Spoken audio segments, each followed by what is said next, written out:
cómo tú te ves en grande, qué tú tienes que hacer para lograr crecer y consolidar tu negocio. Entonces fue muy interesante el proceso de Adopen ONG, donde la doctora siempre tenía un criterio de autosuficiencia, de sostenibilidad. Ella siempre decía, nosotros somos una institución sin fines de lucro, pero no con fines de pérdida. Este episodio llega a ustedes gracias a Scotiabank, Maderas Ibéricas, Farmacia Los Hidalgos, En Orden, Infinity, Mr. Home y La Pucamaima. En Scotiabank desbloquea el potencial de tu negocio con soluciones integrales como cuentas, certificado de depósito, préstamos, tarjetas y mucho más que apoyan a las necesidades financieras de tu empresa y de tus colaboradores. Consulta con tu gerente comercial o visita la sucursal más cercana y permítenos diseñarte la propuesta de valor que se ajusta a las necesidades de tu empresa para pasar al siguiente nivel. Con Scotiabank, cada día cuenta. Óyeme, Ramón, hay con una cosa que yo no invento. ¿Con qué, viejo? Con mis medicamentos. Por eso los compro en Farmacia Los Hidalgos, quienes desde 1975 están brindando atención farmacéutica confiable, trayendo seguridad y confianza. Farmacia Los Hidalgos, atención farmacéutica confiable. Si tu fin es la calidad en maderas, laminados y terminaciones, Fins es tu marca. Óyeme, Ramón, esos pisos de madera dan un feeling ideal. Así es, Javier, y déjame decirte que en su almacén local encontrarás una gran variedad de diseños para crear tu ambiente perfecto y te ofrecen entregas locales y regionales para tu comodidad. Una vez más, si tu fin es la calidad, Fins es tu marca. Distribuido por Maderas Ibéricas. Síguelos en @maderasibéricas.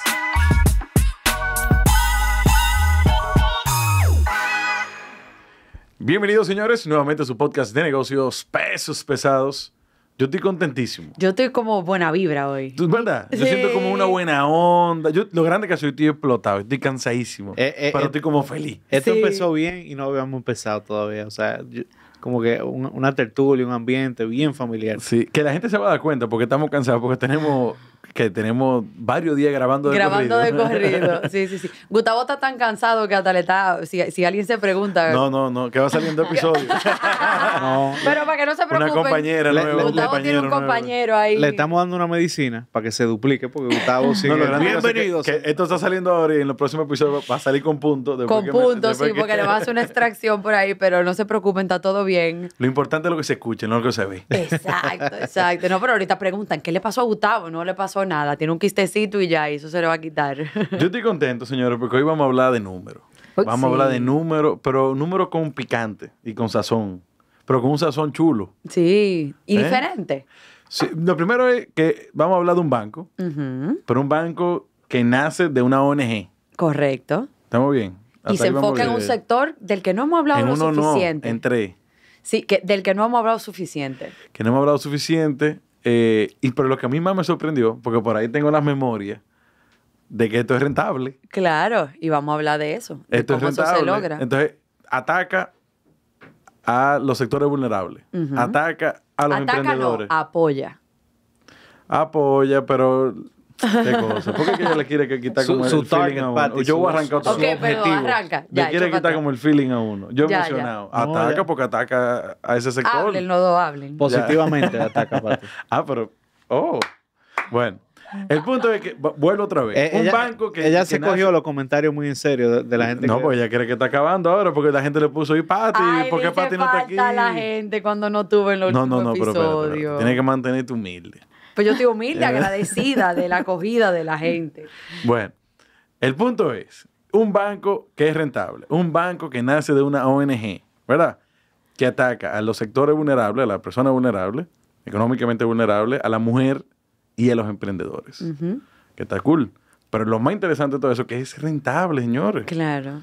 Que a veces la gente cree que óyeme, esos sectores marginados, lo que fuese, se le puede hacer caso... Claro. Y se le puede dar oportunidades. Y soluciones que lo ayuden a continuar progresando. Que, por cierto, sea un banco, sea una fundación. Las fundaciones también tienen que ser rentables, por ejemplo. Claro. Para ser sostenible, sí. Pero, así como tengo la memoria, también tengo un libro de una de las primeras personas que se le dio crédito. Ajá. Que pasó de la pobreza a tener ya oportunidades que no tenía y punto. Y escribió un libro. Y ahí lo tenemos, se lo vamos a poner. Entonces, Pati está más contenta porque entonces la presidenta del banco es mujer. Está claro, claro. Y no solo la presidenta, cuando la presidenta entró del banco por aquí, vemos que trae a su mamá y nosotros, ¡ay, qué chulo! Pero de repente, la doctora la mamá, Mercedes, que es alias la doctora. Que no sabíamos eso, resulta que la fundadora también de la organización de hace 41 años fue que dijimos. Así es. También No, pero increíble. Señores, con ustedes la presidenta de ADOPEM, la señora Mercedes Canalda. Bienvenida. Bienvenida. Ay, gracias. De verdad que sí. Esto es un peso pesado de grandes ligas. No soy de esa liga, pero estoy muy Ella me dice, privilegiada. como todos los pesos pesados humildes, que viene, ay, yo no sé por qué tú me llamas, yo no califico para No, hacer peso pero espérate, que a pesado. todo esto, yo la conozco allá afuera, pero físicamente y de actitud no tiene para nada la edad que después nos dijeron que tiene. Pero Y no que te tiene una hija de la edad revelando, casi de nosotros. Sí, señor. Bueno, Saludos. de Pati no, Pati muy vieja. Ey, Oye. pero, está bien, yo te tiré ahorita, tírame ahora. Saludos a Mercedes que nos ayudó a conseguir este Pati peso entre 2 pesado. por 1.5, más o menos. La verdad que nos llama mucho la atención esta institución financiera. Primero por sus orígenes. Segundo por el objetivo que tiene muy marcado y muy presente. Y yo creo que en ese aspecto se alinea mucho a peso pesado. Yo no sé qué pasa cuando tenemos gente así que como que nos emocionamos. Sí, total. O sea que queremos saber, queremos conocer la institución, queremos conocer a su presidenta y hay que hablar de la doctora obligado. Porque la doctora está aquí. Sí, señor. O sea así es. que... Yo creo que a la doctora le deberíamos dar 5 o 10 minutos. 5 minutos. Vamos a elegir cuándo. Sí. Pero yo me muevo. Aquí está fácil. Ay. Aquí está fácil. Bueno, entonces, nada, queremos conocer cómo fue esa vida familiar, porque al final del día me huela que es una empresa bastante familiar. ¿Cómo entonces luego pasamos a la parte académica, esos primeros pasos profesionales? ¿Cómo arranca la fundación? Entonces luego cómo se convierte en un banco y cómo entonces llega a ser el banco que es hoy en día.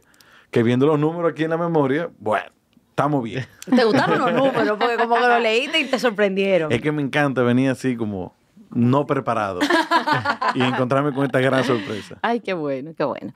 Pues sí, mi mamá inició esta institución hace 41 años. Yo vengo de un papá médico, Juan Canalda, y una mamá abogada, súper exigentes y diferentes entre ambos. Mi papá viene de un padre inmigrante catalán y se mudan a Navarrete y él era comerciante allá. Mi mamá es de un campo de La Vega. Mi marido se muere de la risa porque yo siempre digo que soy de La Vega. Yo nací y me crié en la capital, pero compartí muchos veranos de mucha alegría y también de mucha disciplina porque mi abuela era una mujer muy fuerte también. Y mi abuelo pues fue víctima de la tiranía de Trujillo y eso pues lastimó mucho el proceso de consolidación de la familia y ella tuvo que asumir mucha responsabilidad, que creo que también por eso mi mamá pues es una persona tan dinámica a esta edad, que tiene casi 85 años y sigue muy activa pero en activa. el banco. Que se enteró que venía para acá y ya yo le dije cuando llegué que ya era su fan número 2, porque el fan número 1 de ustedes es Ricardo, mi sobrino, de México. Bueno, un saludo a Ricardo. Ah, saludo. a Ricky, ya tú sabes, estamos aquí por Sí. Pues nada, yo vengo de esta familia de 2 profesionales muy exigentes y de niña divertida, en un ambiente muy sano, como era también antes, en colegio grande. Yo vengo de graduarme del San Juan Bautista, que también el padre Antonio era muy exigente, muy Hemos fuerte. escuchado historias. Bueno, del han venido padre varios de ese Antonio. mismo Sí, colegio. ajá. Ahí es como que se cocinó algo bueno. Así es. Y bueno, estudié economía en la UNFU y yo con una anécdota también muy, muy jocoso de que cuando yo terminé el bachillerato, pues nada, muy relax en mi casa y el primer día yo como durmiendo a las 6 de la mañana, yo escucho que me están tocando y dije, pero tal vez estoy soñando. Y así entre sueños la voz de mi mamá tumbándome la puerta, digo yo, no, pero... Ya cuando ya entiendo que realmente es ella que está ahí, digo yo, bueno, pero tal vez se ha equivocado. Cree que yo no he terminado la escuela y me está levantando para que me vaya para el colegio. Pero no, era para que me fuera a trabajar.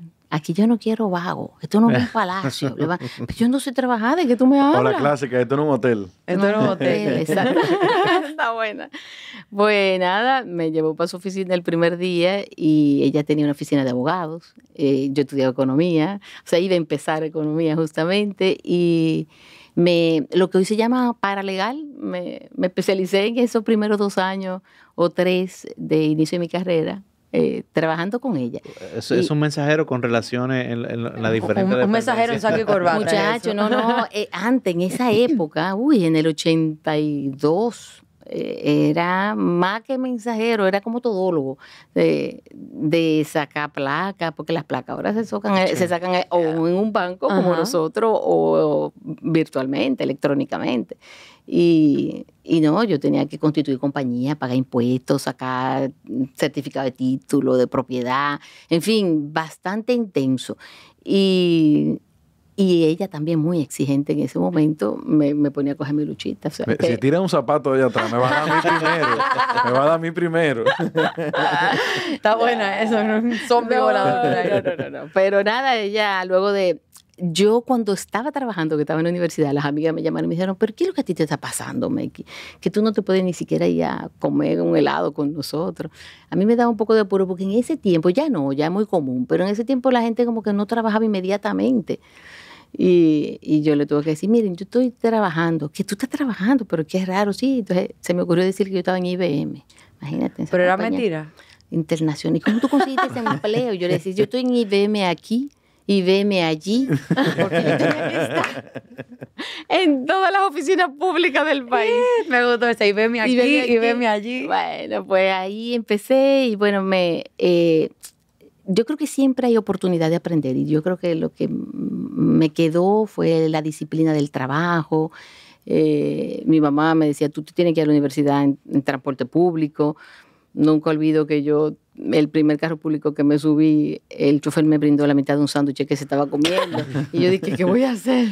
¿Cómo hacerlo? Que eso está buenísimo. Me dijo, mejor es que los sándwiches de la venganza. Y yo, ¿qué será la venganza? Y bueno, se me perdieron los papeles de la universidad porque lo puse en la parte de atrás donde estaban las bocinas antes de los carros, pero ahí lo que se veía era la calle, muchachos, ahí no había nada. Llegué sin una mascota el primer día. Pero también esa disciplina de tener esa versatilidad, de tener en mi casa vehículos y comodidades, pero aprender las dificultades. Me hizo más fuerte. Luego ya se fue a trabajar por esta iniciativa del Banco de la Mujer, lo que era antes, la ONG. Y entonces yo creo que muchos de los economistas o de los que estudiamos economía sueñan con trabajar en el Banco Central. Entonces yo aproveché que ella se había ido y fui donde un amigo de ella que sabía que trabajaba ahí. Le dije, mire, me envió mi mamá, que si usted cree que yo puedo trabajar aquí. Y le dijo, claro, yo quiero muchísimo a tu mamá. Mira, te vamos a llamar mañana para que venga unas pruebas. Me llamaron, fui a mis pruebas y todo esto ya de viaje. Eso es sin alinearlo con la doctora. Con nadie. Ya, en la casa, muy yo dije, bien. ya está en mi momento. De liberarme de IBM. De IBM. ¿Y usted sigue estudiando todavía en ese momento? Sí. Yo estaba todavía en la universidad, sí. Ok. Lo interesante es que si logra el trabajo en Banco Central, ya se va con una disciplina que se le inculcaron allá atrás. Sí, claro, claro.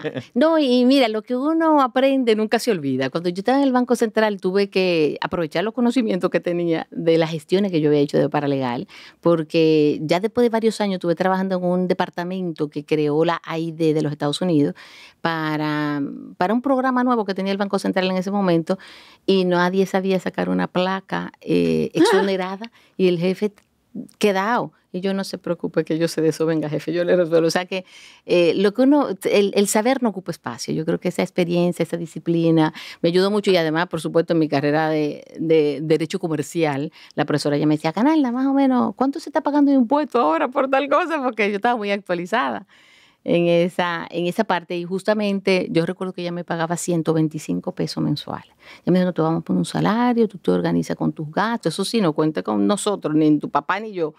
Bueno, 125 pesos. Y después, cuando ya me contrataron al Banco Central, me llamaron por teléfono, mire, usted ya vino y se examinó, está contratada, le vamos a pagar 650 pesos. Oh, wow. ¿Qué yo voy a hacer con todo ese? Se me cayó el teléfono. ¿Cómo? 650. Yo pensando por dentro, digo, ¿qué voy a hacer con tanto dinero? Llegué al lobby del Banco Central. Sí, mire, Mercedes Canalda, 700 pesos. 700 no, mire, revise bien porque a mí me dijeron 650. No, aquí dice 700. Mire, sube al piso 3 que le van a dar su gafete, su acceso, todo el tema de seguridad. y de ahí le van a subir al piso 8 donde usted va a trabajar. Ay, muy bien, cuando llegué al piso 3, mire su gafete, usted va a ganar 750 en el elevador. Dije, bueno. Y va subiendo 50 pesos cada vez. Sí, 100, 50. No tiene 100 pisos esto. Exacto. Yo dije, bueno, de aquí al 8 estoy en 1000 pesos seguro. Y así empecé en el Banco Central también, una gran disciplina, excelente. ¿Y en qué departamento? En internacional. En ese momento era cambio extranjero. Ahí también empezaba el tema de liberar un poco la tasa. Nosotros trabajamos mucho con la tasa de mercado, de cómo calcular la tasa promedio ponderada de cambio, y era buscando información en todas las casas de cambio a cómo se estaba vendiendo el dólar cada día y hacer un muestreo. Bueno, era el universo completo que llamábamos a todo el país. Estamos hablando de 84, 85 ya. Así Ok. es, 84. Ahí he hecho un poquito para atrás y hago un par de preguntas técnicas. Sí. Porque dijimos, bueno, aplicamos el Banco Central a escondidas, básicamente. Ay. ¿Cómo fue ese proceso de decir, bueno, nada, renuncio a este bufete de abogados, gracias por la oportunidad, pero yo a escondidas de ustedes apliqué al Banco Central? Así ¿Cómo fue. fue eso a nivel familiar, diciéndoselo a la doctora por aquí? O sea, ¿cómo pasó todo eso? Bueno, ya llegó y yo debí de haber sido más estratega en ese momento. Debí de haberle dicho, tengo otro empleo, pero dije, te renuncié. Ah, no. Ay. Entonces me dijo, no, es que aquí nadie renuncia. Yo te voy a votar. Ay, espérate, así mismo, espérate un momentico. ¿Tú te crees que...? Pues entonces vamos a salir, le digo yo, no, espérate, que tengo un empleo en el Banco Central. Ah, pero mira qué bien. Entonces ya ahí sí me apoyó.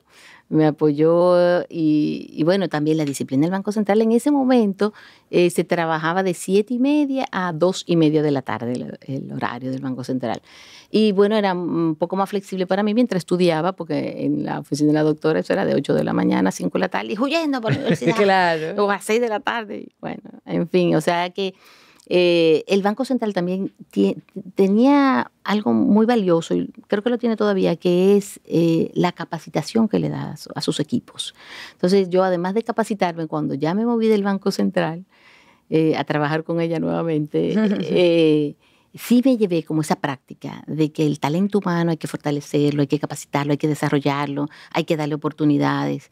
Y en el Banco Central me daban esa oportunidad de aprender, de desarrollarme, y de hecho me dieron la oportunidad de estudiar en Japón. O sea que yo, estando en el Banco Central, a través del Banco Central, una beca que daba la JICA, que era la Agencia de Cooperación del Japón, se la daba todos los años a una entidad que no fuera privada, una entidad pública, o el Banco Central aplicó en varias ocasiones. Yo apliqué en ese momento, me apoyó el banco y me dieron la beca. Y para mí también fue muy valioso, no solamente en mi vida profesional, estudié en Japón, sino en mi parte personal. O sea, los japoneses son sumamente disciplinados, organizados. O sea, para mí fue un choque de cultura. Claro, o sea, me yo decía, imagino. alta tecnología en manos de aborígenes. O sea, yo llegaba, por ejemplo, al baño y yo decía, ¿por dónde será que se abre la llave? Porque por primera vez la llave tenía sensores. Yo tenía que quedarme detrás mirando qué hacía el que estaba ahí. Y que déjame ver, ¿cómo que se lava la mano la gente aquí? Y entonces tú te acercabas y ahí, por primera vez, llamando por teléfono con una tarjeta telefónica. Eso ni se soñaba aquí en el 88, 89. Con una tarjeta de banco, con una tarjeta digital. Claro. ¿Y qué tiempo duramos en el Banco Central? Hoy 8 años yo duré, del 85 al 92, del 84 al 92 por ahí, en el 90, no, al 93. Y en Con el Japón en el medio. Sí, con Japón en el 89 y bueno, ya en el 80, sí, en el 88 yo me gradué, en el 89 me fui a Japón y en el 93, yo me casé en el 90, en el 92 nació Mercedes, mi primera hija. Pero espérate, vamos por partes, porque ¿y ese año en Japón? O sea, Genial, o sea, fue un año en Japón. Sí, maravilloso. ¿Qué, o sea, qué hiciste en Japón? era economía también. aplicada sobre todo con un enfoque a las exportaciones, toda la parte técnica. Bueno, fue una experiencia de vida. O sea, ellos te dejaban una residencia estudiantil, te pagaban todo, era una beca completa.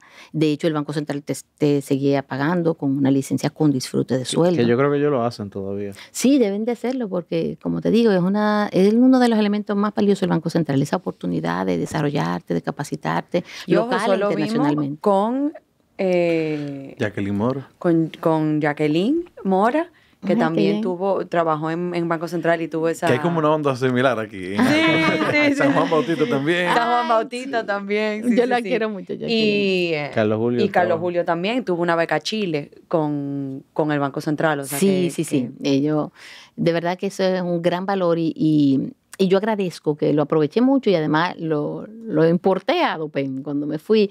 De hecho, uno de los primeros socios estratégicos de la institución me dijo, pero tú vienes a trabajar o a capacitar a la gente aquí. Nunca se me olvida esa pregunta. Yo dije, las dos cosas, las dos cosas. Y echemos para atrás bastantico, yo creo, porque ahí como muy de pasada mencionamos que que tú aprovechaste la salida de la doctora del Ay, bufete de sí. abogados para aplicar al Banco Central. Pero ahí entonces, ¿qué nace Adopem en ese No. momento? Yo Ok. ya tenía 10 años en Adopen. Realmente Ah, po. Adopen, mi papá decía que mi mamá era muy soñadora, pero también ejecutaba activamente. Entonces él le decía, yo te voy a decir, Mercedes, cómo se hacen las cosas. Tú primero creas un capital importante, un colchón económico y después tú te dedicas a ayudar a la gente pobre y a la mujer. Pero ahora tú estás trabajando y ayudando a la mujer. Oye. Fue al revés.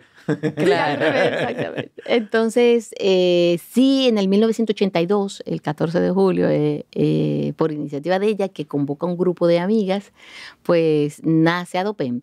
Para mí Adopen en mi juventud era como, de verdad que en confesión tal vez, como la institución que robaba mucho tiempo de mi familia, de mi mamá. Además, todo era reciclado, o sea, si nosotros íbamos a cambiar el comedor, para Adopen, la silla, para Adopen, todo, un gavetero, pero en Adopen un gavetero. Sí, porque ahí vamos a poner los papeles y los vamos a clasificar, o sea que esa iniciativa de ella, de apoyar a la mujer, pues fue de siempre. Yo la recuerdo, yo muy jovencita, ayudando. ¿Adopep qué significa? Asociación Dominicana para el Desarrollo de la Mujer. Buenísimo. Y ahí Sí. entonces... ¿Y cómo nace Adopem en ese momento? Para llevar las dos historias paralelas, la de Adopem y la de Mercedes Canalda, una al ladito de la otra. Adopem nace como una ONG, era un banco, ¿qué era en esa Nace primera instancia? Sí, como una ONG. Yo creo que fueron muy talentosas el grupo de mujeres, que también le agradezco a Dios que la he tenido en mi vida, ese grupo de mujeres que fundó la institución conjuntamente con la doctora Canalda, porque fueron muy dedicadas. También la doctora tiene un liderazgo importante en decir, vámonos por aquí, aunque se fueran a tirar y a lanzar, ella tenía mucha confianza en esas decisiones de la doctora. Y, por ejemplo, de las primeras veces que ellos hicieron actividades de recaudar fondos, fue contratando a Juan Luis Guerri 440 cuando no tenían, bueno, sacaban su primer CD. O sea, cuando eran nuevitos. Nada. nuevecitos. O sea, yo recuerdo hasta lo que le pagamos en ese momento. Porque ella también siempre me puso de voluntaria. Tú tienes que contar el dinero que entra, pero espérate, yo no tengo tanto tiempo. Esa es tu responsabilidad social, me decía. Así que ayudarme. Entonces yo cobraba las taquillas de Juan Luis cuando se le dio el pago en ese momento. De ¿Y Juan qué Luis. se ¿Sabes por hacía? qué ella ha dicho eso tanto? Pues es porque le ha dado fruto todo eso. Claro, Es porque le ha dado fruto. Claro. Uno no habla con ese cariño con esa lucha si no hubiese dado fruto. Claro. Sí, por supuesto que sí, fue una... ¿Y qué hacía Adopem en ese principio? O sea, ¿recolectaba fondos para qué? O sea... Para prestar. Siempre prestó y capacitó. O sea, Ok. las dos funciones, y en ese momento era exclusivamente para mujeres. Y no era O sea, banco en ese momento. no, era era- simplemente como... Duramos 21 años siendo una fundación sin fines de lucro. Ok. Se constituyó bajo la ley de asociaciones sin fines de lucro. Y hasta el año 2000 nosotros no dimos un solo crédito a ningún hombre. Solo Ok. se financiaban mujeres. Se capacitaban a los hombres, porque muchos de los negocios financiados también tenían la participación de hombres. Y obviamente no era algo de feminismo, sino que la mujer tenía menos oportunidades, el dinero que entraba en una mujer impacta más directamente en la familia, en la educación, en la salud, en el desarrollo. Entonces, pues esa era la perspectiva que miraba la doctora siempre en apoyar a la mujer. Decía, si yo le abro la brecha a los hombres, entonces todos me lo van a traer hombres, todos los clientes van a llegar Claro. hombres. Claro. Entonces, fue como un proceso. Y ahí hay una pregunta. ¿Para qué de este financiamiento? ¿Qué hacían las mujeres con estos financiamientos? Mira, mayormente comercio, pero habían, por ejemplo, el libro que tú mencionaste es de una señora que empezó tejiendo sombreros doña Milagros Sinoa, nuestra primera clienta, el banco empezó a colocar en una comunidad que era muy productiva. La asociación en ese momento. Sí, o sea, sí, la asociación exacto. Adopen. El que, por cierto, el libro se llama La clave del éxito, cómo un pobre alcanza el éxito. Va a tener Por Milagros Sinoa. Así es. ¿Está a la venta ese libro? Sí, sí, ella lo vende y el dinero que recauda de la venta de los libros lo dona a un hogar de ancianos. O sea, Oh, que wow. Sí, es un sí, efecto sí. multiplicador, Multiplicador. también. O sea, Sí, y sí. muy bonito porque ella le dedica un capítulo ahí a Dopen. Milagro no escribe su libro y justamente es una persona, el banco empezó en esa zona que era Gurabo porque había mucha actividad comercial.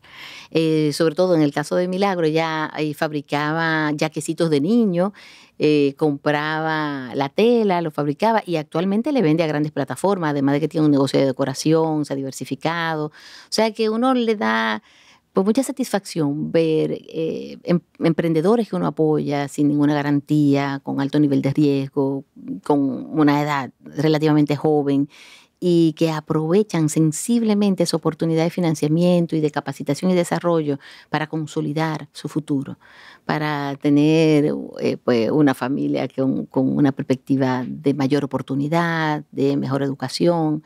Y ese fue el caso de Milagro. Ella cuenta la historia en el libro que era una persona muy pobre porque no conocía a su papá, la crió su abuelo, tenía una mamá que estaba enferma y ella limpiaba los patios de los vecinos para poder tener que comer.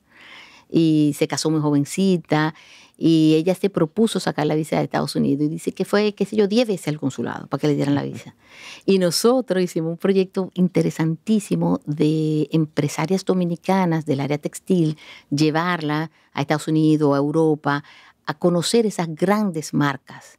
Ella dice que la primera vez que fue a Gucci en Italia, para ella eso era como, y sigue siendo impresionante. Claro. Entonces, en el paseo por la fábrica, lo primero que ella vio fue un museo, donde tenían todas las piezas, donde empezaron la primera tijera que utilizaron en Gucci. Y bueno, de momento se encuentra con su máquina de coser. Y era la máquina que nosotros le habíamos financiado en el banco, que estaba en un museo en Italia, y que esa era su máquina de cotidianidad de coser en República Dominicana. Y ella decía, pero no puede ser que aquí la tengan como parte de una reliquia. Claro, y perdón, una pregunta, porque ese viaje fue con Adopem. Sí, con Adopen. Adopen no solamente financiaba, y todavía lo hace así muy, también desarrolla el talento y desarrolla con diferentes proyectos, el que tú mencionaste, por ejemplo, del Plan Barrio. Del Plan Barrio. Sí, esos son programas que fortalecen las habilidades de las mujeres para negociar, También hay mucho aquí que no es un contenido académico, sino la oportunidad de poder cumplir sus sueños. Como ya decía, yo nunca me imaginé que me iba a montar en un avión. No, y la verdad que viajar, o sea, si hoy en día tú vas a un sitio nuevo, por ejemplo, yo fui a Europa hace poco y eso te abre la cabeza. Totalmente. Señora, que esa señora fue a la fábrica de Gucci. Imagínate en esa época que no había tanto acceso a la información, no había YouTube, la televisión salía lo que la televisión quería que saliera. Sí. O sea, eso abre muchísimo la cabeza. Totalmente. Y en la actualidad sigue siendo así. Nosotros, por ejemplo, hicimos un programa de emprendedores que visitaran a grandes empresarios. Por ejemplo, una vez lo llevamos a una franquicia de pizza y la gente nos decía, pero pizza a una gente que tiene costura. Entonces le decíamos, es que mira, cuando tú vas a hacer una pizza, nos decían ahí en la franquicia que visitamos, tú tienes que tener todos los ingredientes. Esto es como un setting. Tú pones que si el pepperoni. Entonces tiene un proceso. Porque cuando empezamos a visitar los talleres, pues los botones los compraban a última hora. ¿Dónde está la doña? Ella salió a comprar un zipper para poderte entregar la ropa. O sea, no había esa estrategia de decir, yo voy a producir en serie, yo voy a sacar este modelo, este patrón, este diseño. Entonces eso era lo que nosotros queríamos visualizarle. Cómo tú te ves en grande, qué tú tienes que hacer para lograr crecer y consolidar tu negocio.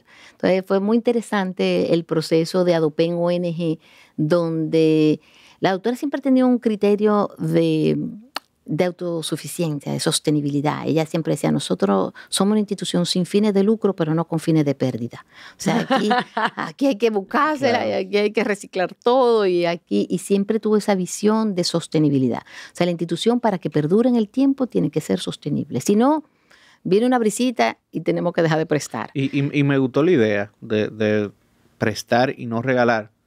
Porque yo tengo una anécdota muy chula de una gente con quien trabajaba que me dice, yo le dije, yo quiero aprender del sector eléctrico. Me dice, ¿tú quieres que pesque por ti? Es decir, te entrego todo o quieres te aprender a enseño. pescar. No, yo quiero aprender a pescar. Y me entregó un documento de ese tamaño. Léetelo y después hablamos. Y yo creo que cuando te dan la cosa, sin esperar nada a cambio Sin pedir yo un creo esfuerzo. que sí, no es lo mismo que cuando tú sabes que tienes la responsabilidad de entregarlo para atrás a esa motivación y obviamente usted tiene el compromiso de que ellos sean exitosos también capacitándolo y demás para que le puedan devolver ese dinero y volver a préstamo para adelante. Sí, así es, así es. Y con un interés, y siempre también prestamos un interés comercial. Ahora tenemos la facilidad del Banco Central, de liquidez rápida, del encaje legal, y obviamente se prestan mucho más barato, pero para nosotros decir, mira, a ti sí, a ti no, es un proceso de... Pero vamos a llegar ahí, vamos a volver a Mercedes. Vamos a volver a Mercedes, Perfecto, que perfecto. duramos 8 años en el Banco Central. Arrancamos en el Departamento Internacional, pero antes de irnos a Japón, yo quiero saber por cuáles departamentos cruzamos.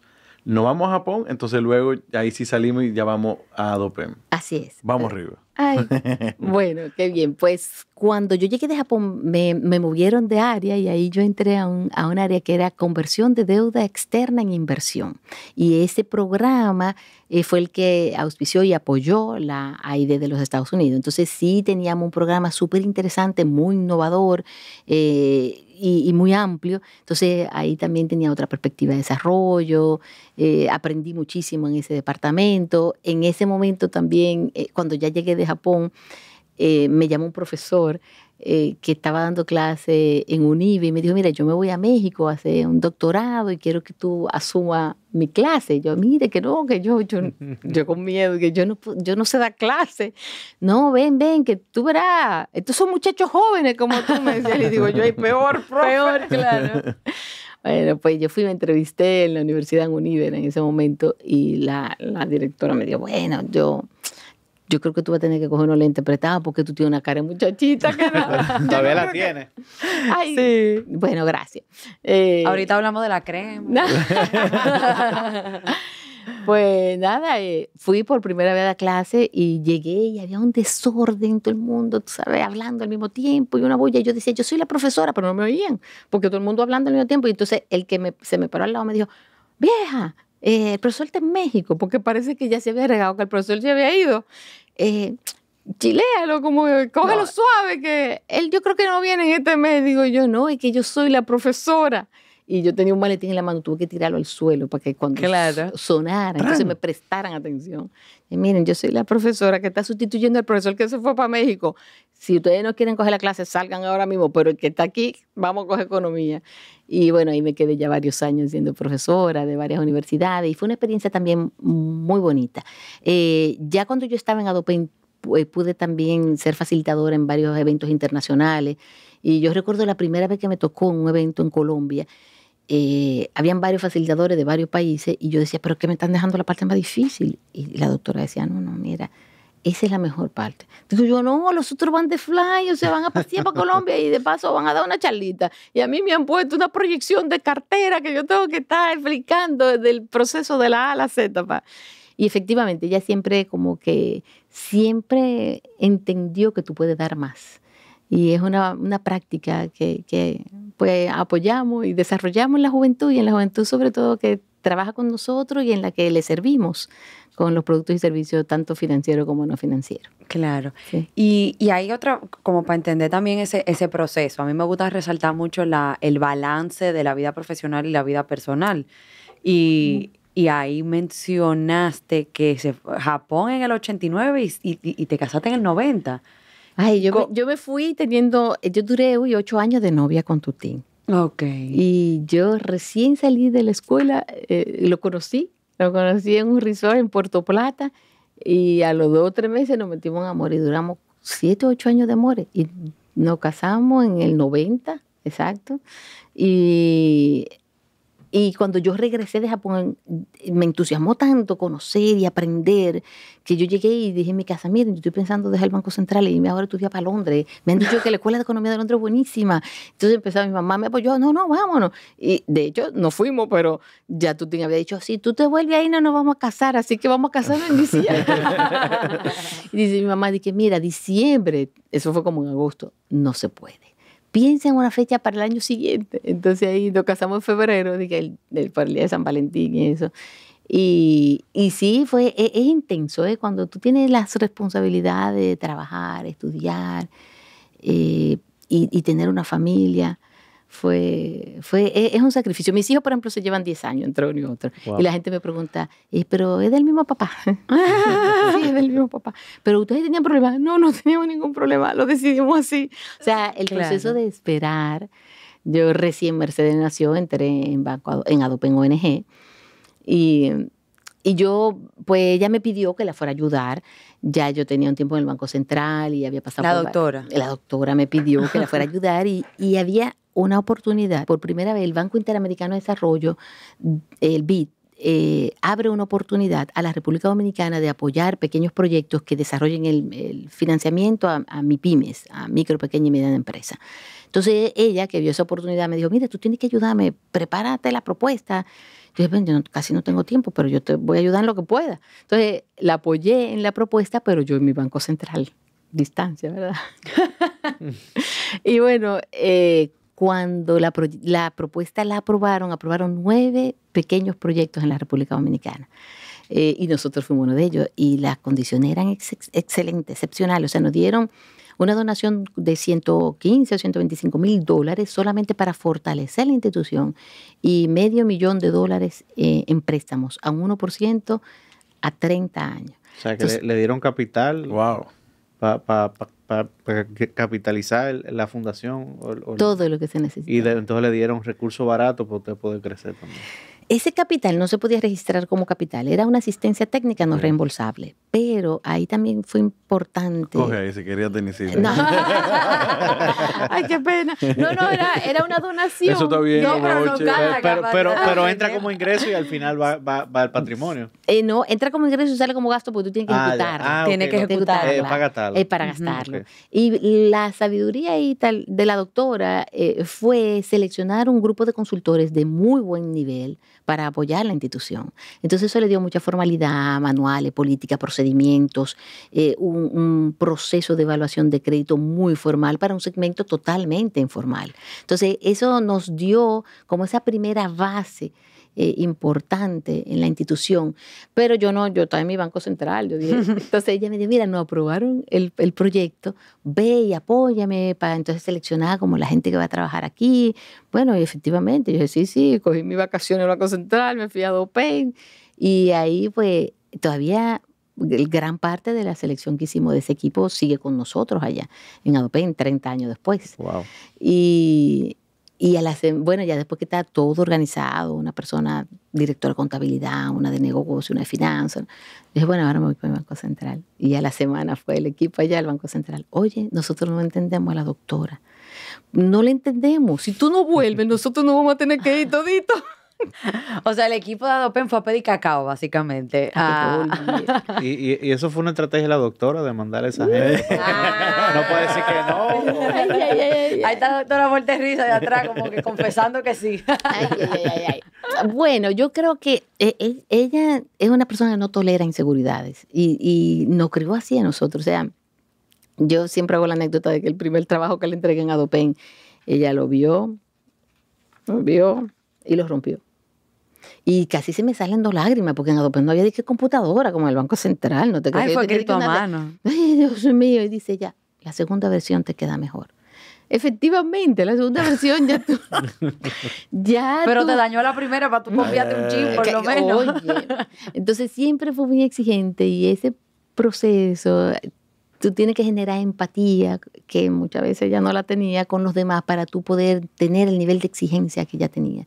Entonces era un equipo muy bueno, muy talentoso, muy trabajador, pero ella esperaba más de ahí. Entonces yo cuando regresé le dije, mira, yo me voy a quedar un tiempecito aquí para consolidar la cosa, ya entendiendo que me iba. El Banco Central ahí sí me dio una licencia, pero hubo algo que me marcó. Y muy interesante, que fue que en ese momento ella dijo, yo quisiera que tú salgas a conocer a la cliente. Yo muy de escritorio, toda la vida, o sea, antes del IBM, ¿verdad? De escritorio, Banco Central. Y yo recuerdo que yo salí con una asesora de crédito que se llamaba Margarita. En siendo medio de transporte que ustedes pueden imaginarse, lo tomé todo para llegar a visitar a esa cliente. Banderita, que tú no sabías si te estaban cartereando, sobando, sacando la cabeza por la ventana por lo poco que te quedaba para tú poder coger un airecito. Motoconcho, caminata, escalones de tierra y por fin llegamos donde la cliente. Y me dejó muy impresionada, por decirlo de alguna manera, la determinación de esa mujer pobre, cocinando, tenía un negocio que se llamaba La Cena, tenía 9 hombres empleados, sus hijos estaban empleados con ella, su marido estaba empleado con ella tenía 9 vendedores en la calle con una cantina que vendían la cena. Cada quien tenía una responsabilidad. La casa, ustedes no se pueden imaginar, o sea, era una casita súper humilde, donde ella en el patio tenía los fogones, en el piso, ni siquiera como los fogones de los campos, y ahí ella tenía la cena. O sea, Entonces, pura leña. A pura leña, y entonces ella vendía, por ejemplo, guineíto, yuca, con una compañía, todos los días con una compañía, y la gente salía con un tenedor, le daba a la cantina, y voceaba la cena, y entonces ahí yo empecé a tirarle números, de una vez, doña, ¿y a cómo te vende el servicio de la cena? Entonces ella rápidamente me dijo, no, yo no sé de letras, no sabía leer, todavía el 10% de nuestros clientes no saben leer ni escribir, pero saben de números. No, mira, yo a todo el mundo le cobro $1 y le doy $1. O sea, que tú tienes que vender la cena a $2. Entonces, tú te quedas con $1 y me da $1. Pero no le daba. O sea, no le daba. Por mejor que ella supiera de números, tenía que entender cuál era el mecanismo de fijar el precio y cuál era su costo. Uh-huh. Entonces, eso me impresionó mucho, la determinación, el optimismo, la alegría de la gente pobre, de que iba a salir adelante. Pero esta señora llamó al banco. Yo quiero No, era cliente del banco. Ya era cliente. Yo fui a visitarla porque la metodología del banco es una metodología que hasta antes del era totalmente presencial. Ahora lo que nosotros queremos rescatar siempre y cuidar es una banca relacional. Se hace presencial, se incorpora mucho el tema digital para tener todo un récord de pago, de crecimiento, de desarrollo de ese cliente, pero tiene un componente virtual importante. O sea, mis oficiales de negocio andan con un celular que tiene una plataforma donde te permite evaluar el negocio, hacer un inventario, tener un estado financiero que nunca en su vida ellos han podido ver, un estado de resultado también. Entonces, o sea, que aquí también se llevan como una mini asesoría. Sí, también. Totalmente. Esa tiene que ser la misión. Eso es lo lindo de este negocio, que es una parte, tú no tienes que tener responsabilidad social. El hecho de tú hacer esta tarea tan importante te convierte en que sea tu core business. O sea, tu negocio en sí es tu ayudar a los otros y eres rentable y eres muy productivo. Nosotros, en este momento, mira, antes de la pandemia nosotros desembolsábamos como siempre estamos por cada hora laborable de cada día. Imagínate tú qué fábrica. O sea, eran 20,000 préstamos al mes. Y ahora estamos en 13, 15, dependiendo del mes. Pero eso significa un equipo de 750 personas en la calle, entrenados para atender al cliente. Wow. Y por ejemplo, esa señora, ¿qué le financiaban ustedes a un cliente así que tiene una fonda? Normalmente se les financia materia prima, pero igual que si la paila, que todo. De hecho, por ejemplo, tenemos muchas anécdotas de gente que dice, mira, que yo me quiero comprar un abanico. Bueno, pero que tú vas a poner el abanico en el negocio, porque nosotros no damos préstamos de consumo. Claro. Ahora la Superintendencia de Bancos sacó un análisis buenísimo y el banco que tiene mayor porcentaje del total de su cartera en este segmento, por supuesto por la naturaleza de banco que somos, es Banco Adopen. O sea, el 95% de todos nuestros préstamos comerciales están en este segmento de gente muy pobre, vulnerable. El 70% de ellas son mujeres. El 24% de mi cliente tiene menos de 30 años. Que la banca no le quiere prestar a muchachos tan jóvenes porque no tienen una experiencia de trabajo. Pero los negocios, no es que estén en los libros, pero nacen por diferentes razones. O sea, que podamos concluir, si las MIPYME son el motor de una economía y la juventud es el futuro, y ustedes están financiando a la MIPYME y a la juventud, ustedes están financiando el futuro de este país. La fórmula Javier, mágica. Te puedes retirar. Te coge la tarde libre, Javier. Te enseño la memoria otra vez. Pero es interesante como, me imagino que ustedes apuestan al volumen, pero Sí. también apuestan a generar un cambio al mismo tiempo y como parte del core del negocio. Así es. Así es. Y por eso también hay que medirlo, porque lo que no se mide no se sabe cómo va. Entonces nosotros tenemos, a través de nuestros socios principales, que es la Fundación Microfinanza del BBVA, varias metodologías de medición. Hay una medición de impacto, de desarrollo estratégico. Eso es saber cómo va la gente. O sea, esa radiografía que yo te digo, tenemos tal porcentaje de mujer, tal porcentaje de jóvenes, tenemos un 9% de personas que ya pasan de los 70 años Wow. que estamos financiando, que ya no es tanto sujeto de crédito, ni siquiera es apetecible para el sector. Es más, ya ni los prestamistas le quieren prestar ese segmento. Y tú estás haciendo una labor de acompañarlo porque son personas muy productivas y que hasta el último minuto de su vida están en el mercado ofreciendo un valor agregado.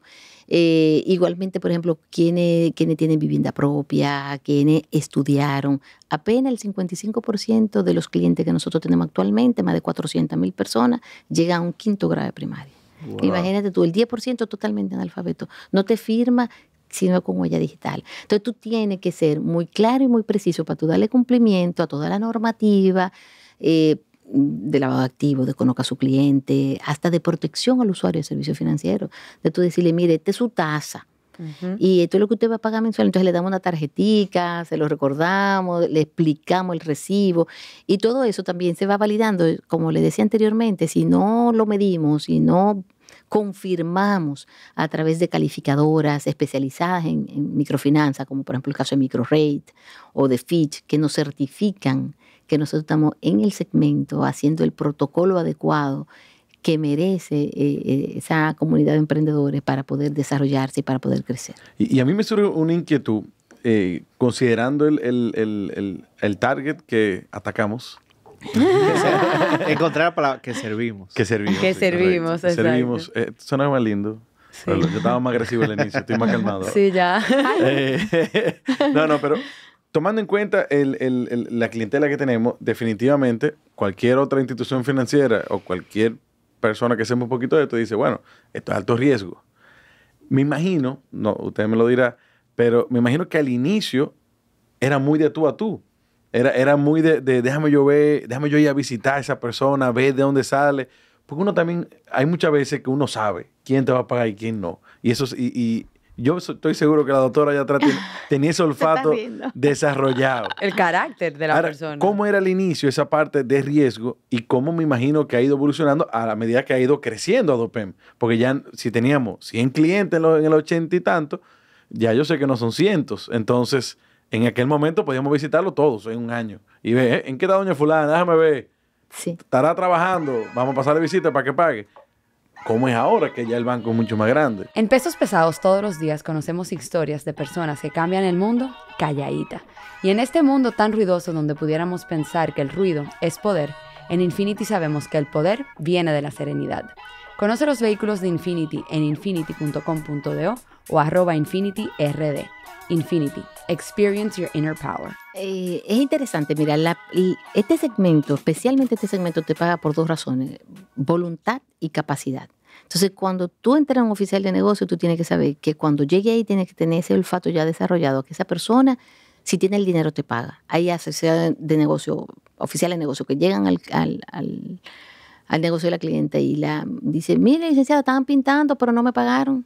Entonces eso es voluntad. Tiene el dinero, compra la pintura, pinta el negocio, pero no te pagan el préstamo. Entonces hay que profundizar en esa entrevista, en ese conocimiento del cliente. Y también, como tú señalaste, el mismo tema del olfato, para saber que esa persona, si tiene voluntad te va y tiene capacidad, te va a pagar bien. La capacidad tú la mides. O sea, déjame ver cuánto le puedo prestar de acuerdo a sus excedentes, de acuerdo a cómo vende el negocio. Hay limitaciones en este segmento muy importantes, la limitación de la información, de mercado, de precios. Hay temas también de brecha digital, hay tema también de la mujer, cuando tenemos el 70% mujer, tiene un perfil diferente que tú tienes que aprender, que conocer, y cuando ya tú lo conoces tienes que cambiar porque evoluciona totalmente. O sea, tú estás financiando un negocio con una técnica, con un producto, y nosotros, por ejemplo, empezamos crédito agropecuario y fue completamente diferente. O sea, la banca tradicional, no sé, no le apetece tanto entrar al segmento agropecuario porque tú tienes que medir 1000 factores e impactar también lo que es el medio ambiente, enseñando buenas prácticas a esos agricultores y también protagonizando a la mujer en ese sector que no es de tradicional protagonismo de la mujer. Entonces, fundamentalmente nosotros ahora lo que hemos incorporado dentro de la estrategia y el procedimiento es más tecnología, pero sí se sigue visitando al cliente. Y hay, por supuesto, parámetros. O sea, el país, nosotros tenemos, en todas las provincias tenemos oficinas y en muchos municipios. Entonces, el país está segmentado por cartera y geoposicionado. Si a mí me toca mi cartera, yo la tengo aquí en mi dispositivo digital y yo sé a qué distancia está mi cliente, qué rutero debo de hacer para hacer más efectiva el tiempo, a quién le podría cobrar. Y entonces andan con unas impresoras portátiles, le dan su recibo, le venden un seguro de vida o de accidente o de últimos gastos, lo que sea, y le dan ese servicio al cliente in situ. Y hacen su ruta. Claro, tenemos otros canales digitales como los subagentes bancarios, como la app DOPEM, que es una aplicación digital donde pueden transar.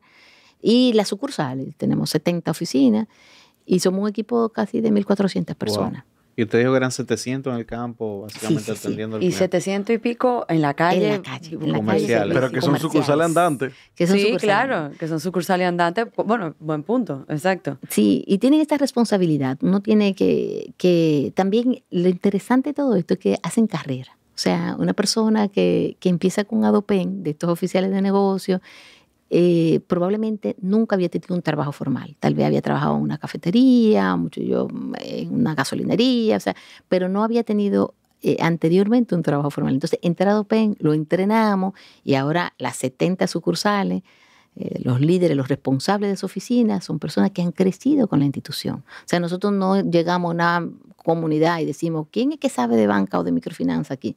Sino que decimos, ¿quién vive cerca de esta zona para que sea el responsable de esta sucursal? Entonces, lo vamos promoviendo, hacen carrera institucional y ahora los 10 supervisores regionales son personas que crecieron con la institución. O sea, es más un líder comunitario que... Totalmente. Claro, tiene que tener su background de conocimiento. Nosotros le hemos dado, o sea, le damos una capacitación internacional y local.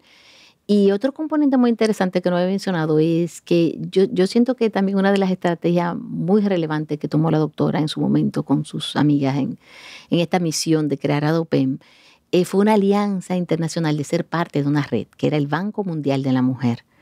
Yo recuerdo muy jovencita que fuimos a visitar a la presidenta del Banco Mundial de la Mujer en ese momento, Micaela Walsh, en Nueva York. Y ella andaba, la doctora andaba con un maletín y le dijo a Micaela, oye, estaba soltera, o sea, muy jovencita, y le dijo a Micaela, yo traigo aquí en ese maletín el Banco de la Mujer de República Dominicana. Y mucha gente, como financiábamos solamente a la mujer y como le dábamos financiamiento, la gente nos llamaba Banco de la Mujer, pero Me gustó eso. la ley no. No, que llegó con Que el maletín. el maletín está el banco. Así fue. Y bueno, pues ya esa alianza que hicimos con el Banco Mundial de la Mujer, pues nos fortaleció mucho porque pudimos conocer otras experiencias en otros países, en Colombia, en Bolivia, en Perú, y uno veía las mejores prácticas. Nos fuimos a trabajar a África, por ejemplo, a Empeza, a ver qué estaba haciendo esta empresa que empezó con temas digitales tan fuera de contexto aquí en República Dominicana y cómo la gente pobre puede tener la oportunidad de pagar por un teléfono o de utilizar una plataforma electrónica cuando son gente muy pobre. Entonces fuimos a conocer todas esas experiencias en la India, con Siwa Bank, en Kenia, en Pero Bosnia, nada más por los Herzegovina. viajes, ya yo Wow. cualquier cosa me avisan. sí. Yo Ya, voy ¿quieres de dejar el voluntaria. juguito para ADOPEM? No, déjalo no, pero coge una licencia como la del Banco Central. Y ahí usted sale de Banco Central, entra en ADOPEM, acompañando en ese proceso de esa consultoría, y yo estoy seguro que la doctora no le iba a poner a usted nombrada así, que usted se tenía que ganar su Ay, qué bueno. está su eso. posición. ¿Cuál fue cómo usted entró y cuál fue su trayectoria dentro del banco? Hasta llegar a ser presidente. Que... Ujú.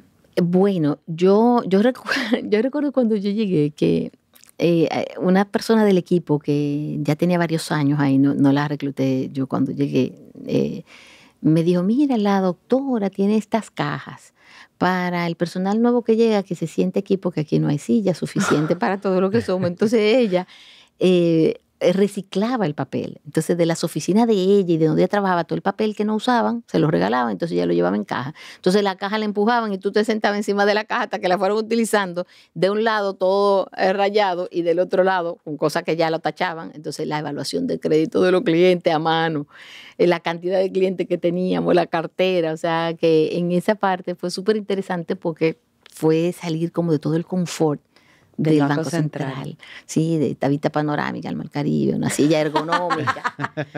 A una caja. A una caja llena de papel y decir, bueno. Pero el desafío era ese, el desafío era cómo llegar a la mujer más pobre. Pero yo siempre digo, este trabajo te da así esa experiencia de tú conocer el mundo y de tú ser de camiseta y de chaqueta. O sea, nosotros fuimos al Grameen Bank, por ejemplo, que fue donde Mohamed Yunus, al Premio Nobel de la Paz, ahí estuvimos con él prácticamente un mes trabajando, él conociendo de Adopen y nosotros conociendo de él. O sea, Adopen se ha ganado 6 premios de la mejor entidad microfinanciera de América Latina. Se ganó el premio Brugal en su gente siendo ONG en la parte comunitaria, de desarrollo comunitario. O sea, que se ha destacado porque de una manera sencilla y de bajo perfil, pues ha ido desarrollando una metodología que es exportable y que la gente viene y dice, ¿y cómo se hace esto? Y yo quiero hacer una pasantía contigo. Y entonces ha sido muy interesante. Inclusive tenemos casos de estudio en MIT, en universidades muy famosas. Tenemos casos de estudio del modelo de negocio de Adopen. O sea, ¿En serio? Ustedes están Wow. abiertos a compartir conocimiento para que lo repliquen en otro país. Totalmente. Y en este país también. Nosotros hemos apoyado mucho la industria de microfinanza porque creemos que si en la medida en que el país mejora en ese servicio, en ese producto, la porción que nos toque a nosotros como institución también va a mejorar. O sea, con mejores prácticas, con las calificaciones, con las evaluaciones, con el seguimiento. Es muy valioso el compartir el conocimiento y no han criticado, pero nosotros entendemos que tú apoyar a la competencia te hace ser mejor. O sea que nosotros hemos visto mucho peso pesado que creen más en no pelear por el pastel, sino agrandarlo y compartirlo. Ven acá, Pati, ¿tú conoces a Mr. Home? Sí, pero cuéntame. Óyeme, Mr. Home es una empresa de 12 años de experiencia en el sector inmobiliario. Tiene embajadores que se encargan de los aliados, de los constructores, de los clientes. Y me encanta el lema nuevo que dice, compra tranquilo, compra con nosotros. Con seguridad. Sí, hombre, y sigan a las redes en @MrHomeRD o en su página web mrhome.com.do. Ojo, uno puede competir. Claro. Y aquí todo pro competencia limpia y buenísimo. Ujú. Pero las asociaciones, que tantas hay y tanto gremio que hay, es precisamente para trabajar en conjunto y que ese pastel no solamente sea protegido, también que crezca. Que claro. Y definitivamente siempre va a haber oportunidad para crecer. Yo quiero saber, desde aquel momento en el que iniciamos ya estos pasos en Adopen a lo que es hoy en día, ¿cómo entonces, ya hemos hablado mucho cómo evolucionó, cómo cambió Adopen? ¿Cómo ha cambiado? Bueno, y siendo usted economista, yo creo que nos puedes dar ahí una súper respuesta. ¿Cómo ha ido cambiando el target, este público meta que tiene Adopen? Porque seguro ha ido evolucionando, han entrado nueva tecnología. También hay otros bancos que han rozado con este público. Hay productos más pequeños también que no existían antes. ¿Cómo el público ha ido cambiando? Y cómo ustedes también quizás se han ido adaptando a estos cambios del consumidor final de Adopen. Sí, eso nos lleva a conocer cada vez más el cliente. O sea, cuando tú tienes un mercado que se mueve rápidamente, tú tienes que entender cuáles son las necesidades que tiene un cliente. Entonces, nosotros, por ejemplo, no teníamos crédito educativo. Entonces hicimos una línea de crédito educativo. Crédito para mejorar las escuelas, hicimos una línea de crédito. Tienen componentes diferentes. Por ejemplo, yo hablaba del crédito agropecuario, no puede ser pagadero como el de microcrédito, que es igual, mensual y consecutiva. No, tú tienes que dejar que eso se pague como es la producción que tenga, el ciclo productivo. Entonces, sí ha sido un proceso muy complejo de prueba y error, de ver qué hacen los otros, cómo lo han hecho, cómo lo implementan, cuáles son las claves. Y nosotros, yo creo que un punto de inflexión importante fue la creación del banco. Ujú. Cuando el público meta de Adopen es un público de la base de la pirámide, gente vulnerable,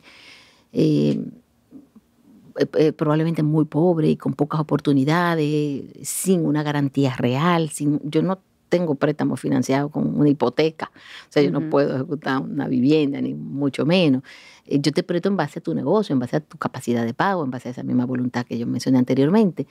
Y cuando decidimos crear el banco, Lo primero que decía la doctora que debíamos de hacer en ese momento era hacer un estudio de mercado. Porque nosotros todavía no creíamos que la gente humilde y la gente que no tenía acceso a la banca formal quisiera ser cliente de un banco. Entonces contratamos una firma de consultores y nunca olvido que ellos recogieron en un autobús por todos los barrios de la capital clientes de Adopen, que ya eran clientes de la ONG. Y entonces nos invitaron a nosotros y nos pusieron como en esas películas que tú ves la policía, que tú te pones detrás de un cristal. Ajá.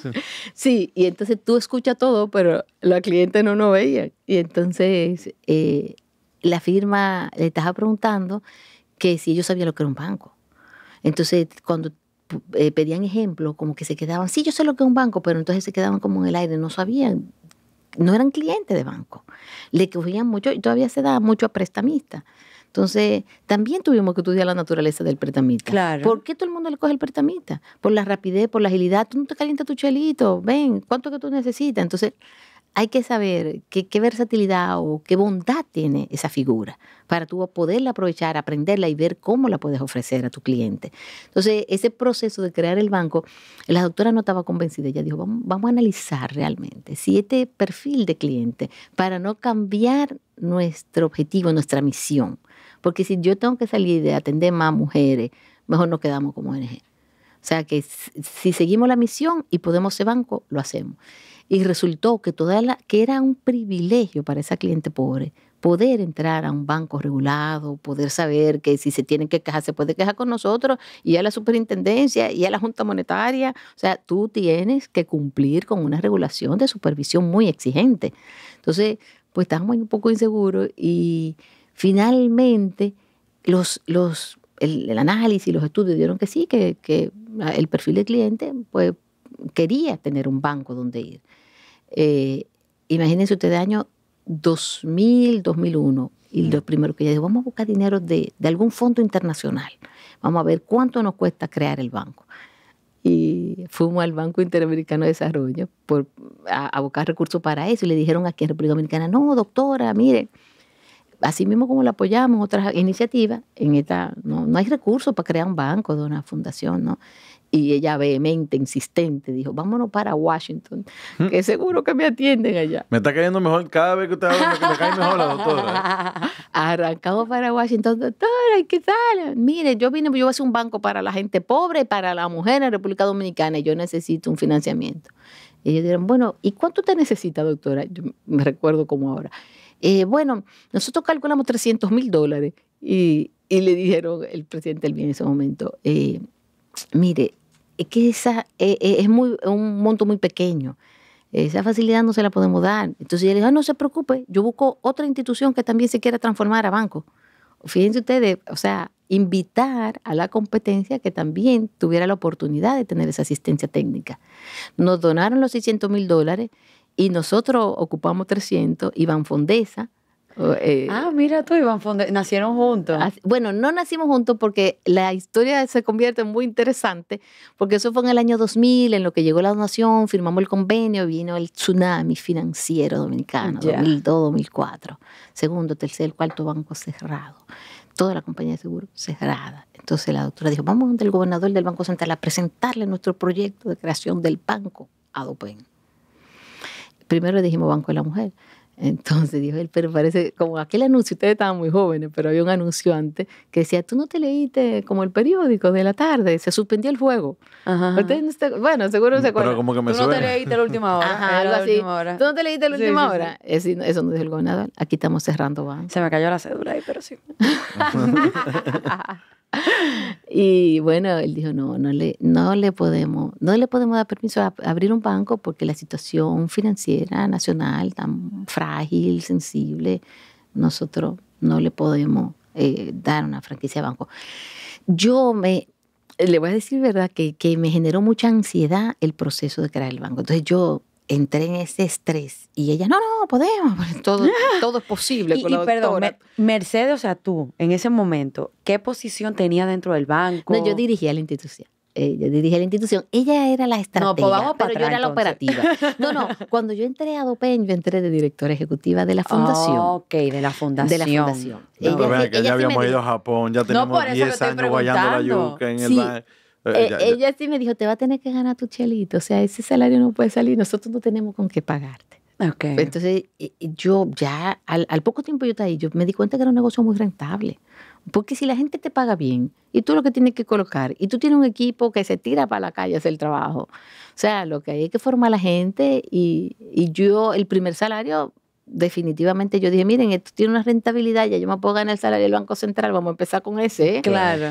Pero Y es que algo- nosotros tenemos esos fondos ahí, lo que fuimos a buscar a Washington. Pero, Sí. pero la regulación todavía, o los reguladores no nos están dejando entrar. La regulación, bueno, los fondos eran para conformar el banco y todo el protocolo que había que hacer para conformar el banco y lo estábamos utilizando porque esa fue la propuesta que le íbamos al gobernador. Mire, con estos fondos hemos creado esta institución, pero necesita una autorización de los reguladores para poder operar. Entonces ahí fue que él nos dijo, y yo, como en ese momento respiré, dije, ay, qué alivio, vamos a seguir siendo ONG. Esto que yo lo manejo así, mira, como la palma de mi mano.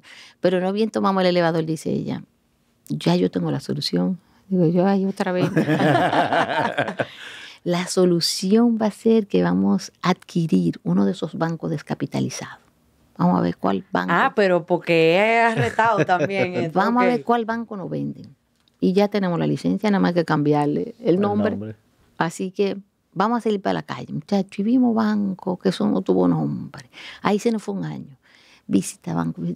Porque también ella respetaba mucho la misión. Ella dijo, mira, tiene que ser un banco que esté muy orientado a lo que nosotros hacemos. Si no microfinanza, que por lo menos su misión, en su declaración de la misión, sea ayudar a la gente. Entonces, O sea, el objetivo era genuino. O, sí, Sí. bueno, me imagino que sigue siendo, pero... totalmente. Y ahí, pues, en La Vega, en la provincia de La Vega, de donde es ella, encontramos un banco, Banco de Desarrollo del Valle, donde sus principales accionistas eran la iglesia, la universidad, los campesinos. Y ella dijo, pero aquí es que vamos a hacer negocio. Vamos a sentarnos a investigar la cartera de este banco. La cartera totalmente provisionada, o sea, si no le pagaban no importaba porque tenía la contraparte de la provisión, el personal liquidado, o sea, que tampoco había un pasivo laboral. Dijo, no, vamos a negociar y vamos a ver cuánto le vamos a ofrecer a los accionistas por las acciones de 100 pesos. Empezamos ofreciéndole 20 pesos y terminamos en 15 y nada más dejamos al que era presidente en ese momento. Y fue una negociación excelente porque el banco no quería quedar mal. Y nosotros asumir pues, esa continuidad jurídica de un banco y dar la cara a los depositantes y decirle, nosotros tenemos su dinero aquí, nosotros se lo vamos a devolver. Si usted lo quiere ahora mismo, se lo devolvemos. Y si usted lo quiere dejar, le pagamos un interés más alto. Y la mayoría se quedó con nosotros. Fue un proceso muy bien llevado, porque ahí ya logramos entonces la licencia para operar y entonces hicimos una estrategia de cómo íbamos a ir transfiriendo la cartera. Otra decisión importante en ese proceso fue que ella dijo, no podemos cerrar la fundación, la ONG. En la fundación nosotros tenemos que concentrarnos en capacitar a la gente, porque un banco tiene que tener su perfil de negocio. Entonces, lo que es un proceso de desarrollo y capacitación y asistencia técnica tiene que salir de la ONG. Entonces, todos estos oficiales de negocios se tienen que ir a capacitar a la ONG para entender el segmento del cliente, para comprometerse con la misión. Y toda la cliente que querramos, o sea, el acuerdo del Plan Barrio Nestlé fue a través de la ONG también, porque lo que queríamos es financiar con el banco y trabajar todo el desarrollo del negocio. Y de hecho ahora la ONG pues un centro MIPYME a través del Ministerio de Industria y Comercio y MIPYME. También somos COS del Infotep, o sea, somos un centro autorizado para impartir todos los talleres del Infotep. O sea que la ONG sigue operando de una manera muy activa y el banco por su lado también sigue en una actividad muy, muy de banco. Yo siempre hago la anécdota que cuando pasé al banco, yo le pregunté a mi papá. Yo le pregunté a mi papá, mira papá, mamá me está diciendo que ay, mi hija, piénsalo bien, no cambie camino real por vereda. Tú conoces a tu mamá, soñadora. Bueno, primera negación. Después dije, bueno, le voy a preguntar a mi único hermano, Ricardo, mira que mamá me está diciendo, piénsalo bien. ¿Con mamá tú vas a trabajar? Bueno. Pero eso después del Banco Central. cuando yo iba para Adopen, Ok. a la ONG. Y por último le pregunté a mi marido, tú tienes un espectáculo, tú tienes, o sea, una persona muy Un particular. personaje, tú dices, un personaje. Bueno, mira, mi amor, que mamá me está diciendo que vaya a trabajar con ella. Con tu mamá. Pero tú te estás poniendo loco. Ya nosotros tenemos una hija. O sea, ¿tú te crees ahora el cuento de que los hijos vienen con el pan debajo del brazo? No, quédate en tu banco central trabajando, no te vayas con tu mamá. Y años después, pues, yo me di cuenta que solamente le había preguntado a hombres que tal vez no tenían como esa sensibilidad, ese compromiso de apoyar a la mujer. Y con todo y que esos 3 hombres más importantes en mi vida me dijeron, piénsalo bien. Claro, usted como que salió a la doctora, que no le gusta que digan que no. Algo me tiene que haber tocado. Sí, es verdad. Qué bien. Y yo tengo una pregunta ahí. Bueno, ya cuando ya nos convertimos en banco, ya estamos buscando más volumen todavía. Tenemos también un poquito más de power en los bolsillos para poder buscar más gente. Pero estamos sirviendo. Estamos Gracias. sirviendo a un sector vulnerable que me imagino que lo caracteriza la falta de educación, por lo menos académica. Sí. ¿Cómo ustedes hacían para llegarle a esa gente y para comunicarle a ellos de que existe esta solución, que no es necesariamente el pretamita del barrio, que es una institución formalizada, bien, y que anda buscando dar oportunidad? ¿Cómo ustedes hacían entonces para llegarle a esos sectores más vulnerables? Sí, ese protocolo se hizo a través de un proceso muy formal. O sea, nosotros hacíamos un plan estratégico, un plan operativo anual. Entonces decíamos, vamos a llegar a esta zona. Entonces hacíamos unos encuentros comunitarios. ¿Quiénes son los líderes de, qué sé yo, de Sabana Perdida? Entonces entramos en Sabana Perdida, pero contactando a los líderes de la zona y viendo qué hacían. Por ejemplo, cuando empezamos en Gurabo, fue en la zona donde la gente trabajaba, donde tú podías financiar porque ya había una actividad productiva que la gente necesitaba cierto capital. Entonces tu mayor responsabilidad era acompañarlo, enseñarlo, pero sobre todo financiarlo, no sobreendeudarlo, porque la gente tiene mucho la tendencia de decir, no, yo necesito 50,000 pesos, pero tú vas y tú haces un análisis con lo que tú estás produciendo, tu mercado, meta, o lo que tú tienes en ese momento, tal vez no necesitas ni 10,000. Entonces, el proceso de prestar y consolidar y crecer y expandir tiene que ser un proceso en este mercado específicamente de las MIPYME, de escalera. Tú subes, consolida, crece, sube, consolida, crece. Entonces, eso fue un protocolo que fuimos heredando y acomodando al banco, porque con el banco también la práctica era diferente en el sentido de toda la reportería. En ese momento se tomaron decisiones también muy importantes. Nosotros, con los fondos que nos donó el Banco Interamericano de Desarrollo, creamos la institución. Pero nosotros necesitábamos accionistas. Pero ¿qué pasa? Que como había venido esa crisis financiera tan importante. Sí, porque ustedes no pudieron esperar 2 o 3 años como que se aplacara el asunto, no, o sea, vamos ahí. Esa es la meta. ¿Qué año fue exactamente que se...? En el 2004. ¿no? Ah, claro, en ese, Sí, de en todos. ese mayo 2004 solicitamos bueno, ya nos autorizaron a operar como banco y la lista que teníamos de potenciales accionistas del banco, pues dijimos, ¿y cómo vamos a convocar a esta gente? O sea, el negocio de banquero, de ser un negocio de persona seria, pasó a ser un negocio de fascineroso. Nosotros no nos atrevíamos a llamar a la gente para que llevara su capital como inversión, como capital de riesgo para el banco. Entonces la doctora dijo, no, aquí vamos a empezar despacito, como se pueda, pero no podemos convocar, invitar a ningún accionista a que ponga su capital en riesgo. Cuando el banco empezó a consolidarse y a transferir cartera y a crear nuevos clientes y nuevos productos y servicios, entonces ella llamó a una amiga de ella que no estaba en la fundación, muchas de las ONGs y de las fundadoras de la ONG pasaron con ella al banco, pero esta señora venía del Banco Popular, doña Engracia de Abate, con una trayectoria impresionante de experiencia. Que yo creo que fue de la primera o de las primeras miembros del Consejo del Banco Popular. Así es. Mujer, así es. Y cuando mi mamá creó la fundación Adopen ONG, ella la convidó porque eran amigas. Oye, Engracia, que ven para que forme parte de esta iniciativa para ayudar a la mujer. Y entonces doña Engracia estaba con mucha responsabilidad en el Popular. Le dijo, Mercedes, estoy con mucho compromiso, no puedo. Pero cuando fundó el banco, ya al tiempo le dijo, pues mira, voy a hablar con don Alejandro porque ya yo me voy a retirar y me encantaría seguir con ustedes. Y ella fue un gran aporte, una mujer muy talentosa, con muy buena experiencia y nos ayudó mucho como al primer desarrollo de una gestión de un buen gobierno corporativo en una entidad regulada. Traer ese talento fue un plus. O sea, un punto a nuestro favor, una decisión importante en que el banco se gestionara adecuadamente. Otro elemento importante es que también, como estábamos en medio de esta crisis, muchas personas que venían con experiencia de banco, pues necesitaban trabajo porque los bancos habían cerrado. Entonces ahí fuimos seleccionando un grupo de personas que ya ya supieran cómo se reporta a las autoridades, cómo se hace, qué se hace. Y ahí entonces teníamos 2 vicepresidentes que venían de la fundación, de la ONG, y 2 vicepresidentes que venían de banco. Okay. Entonces, ese fue un proceso retador. Cómo tú consolidas una institución relativamente nueva, pero con un negocio de una trayectoria de 21 años de trabajo, incorporando un talento humano nuevo, pero que se identificara con la misión. Eso era lo más importante. Nosotros interpretamos a la mujer para fines productivos, emprendedores, y personas vulnerables. Entonces, esa fue un momento importante en la institución. Pero ya cuando la institución empezó a dejar dinero, ella dijo, este es el momento de empezar a llamar a accionistas internacionales. Y ellos no nos van a dejar respirar.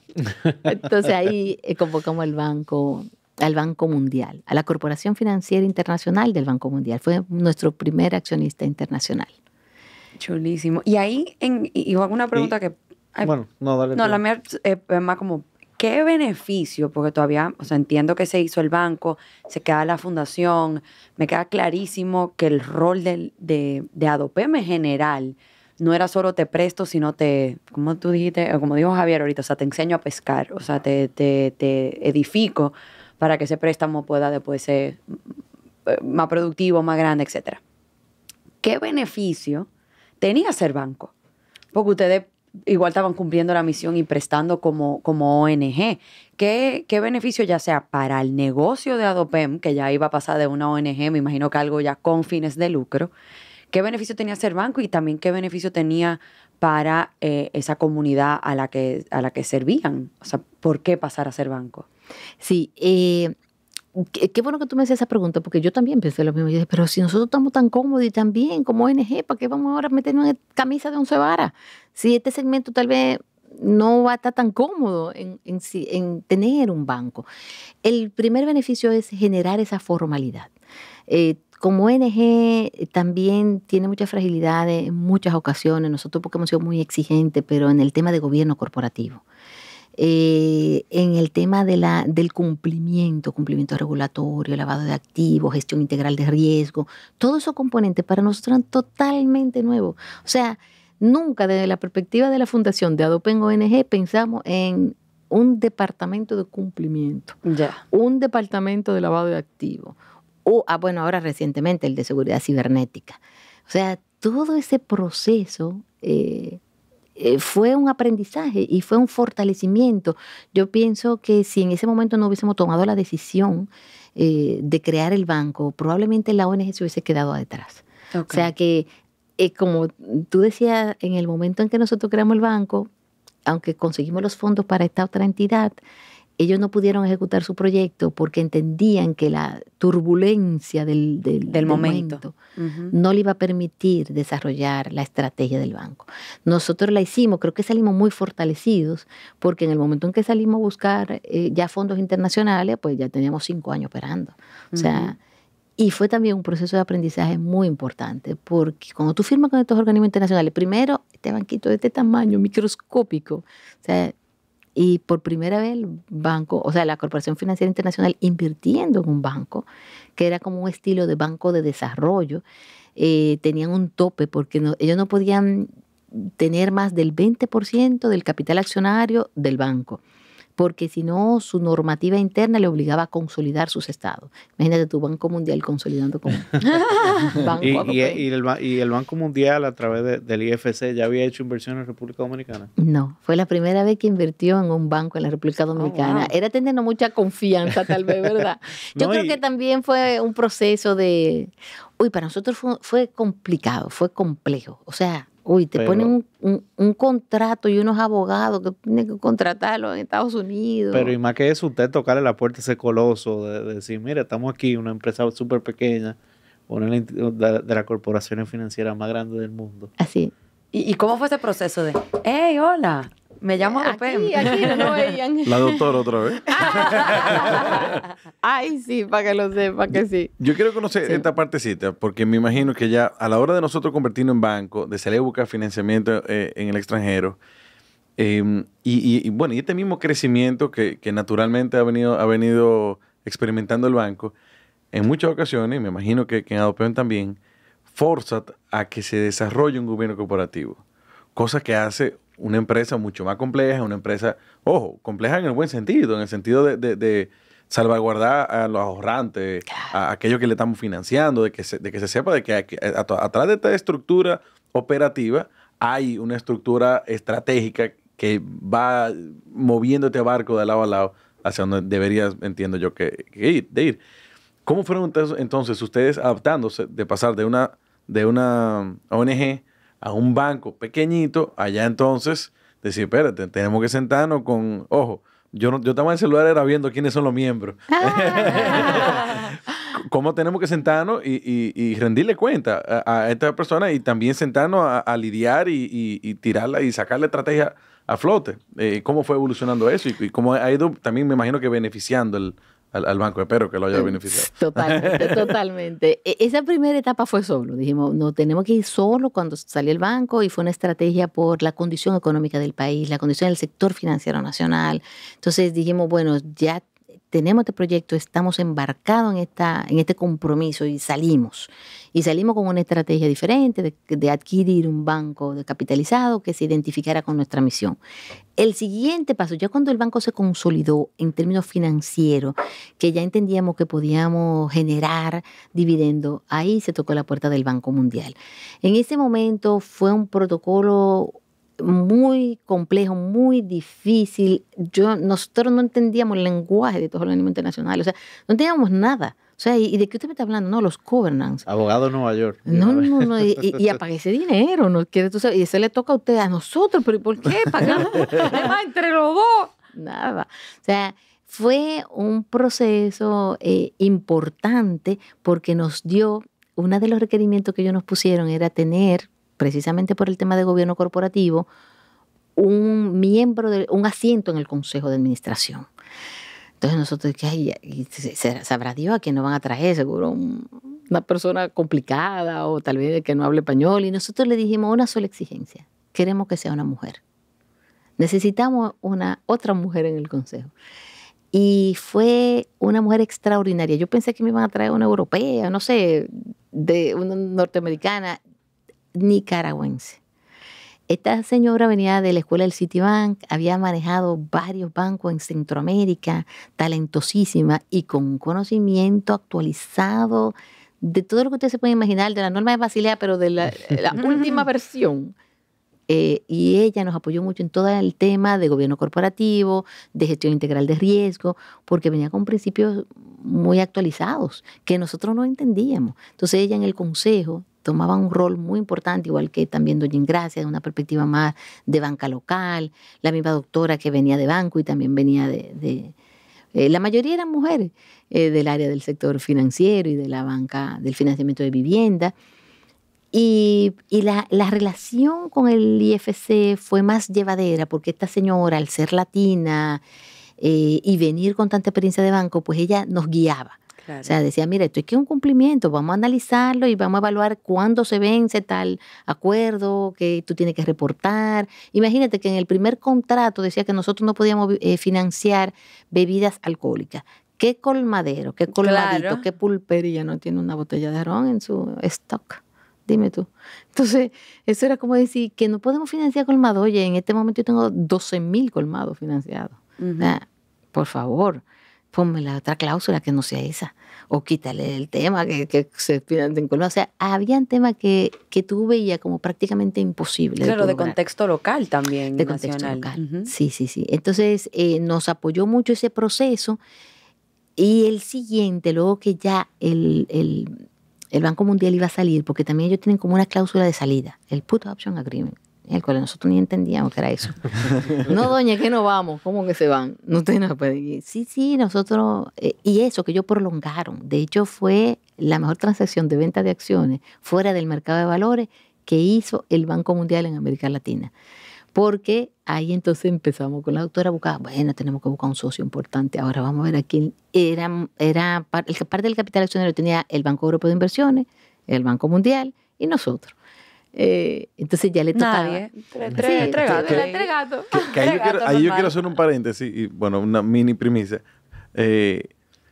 Nosotros, dentro de 1 o 2 semanas, creo que sale un episodio que hablamos de las estrategias de salida. Ujú.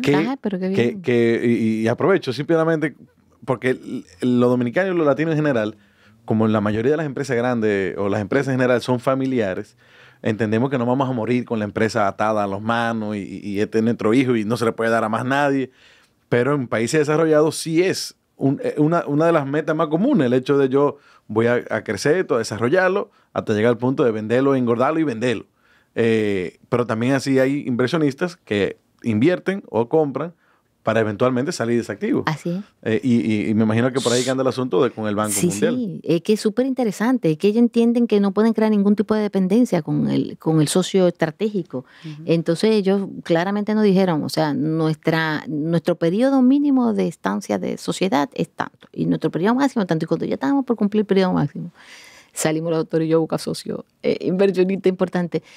Y bueno, ahí viene ese hecho de uno querer como otra vez adueñarse del capital accionario, pero decimos, nos aporta tanto valor tener socios internacionales y esta visión totalmente diferente a la nuestra. Entonces, en ese momento fue que vendimos, esas acciones las adquirió la Fundación Microfinanza del BBVA.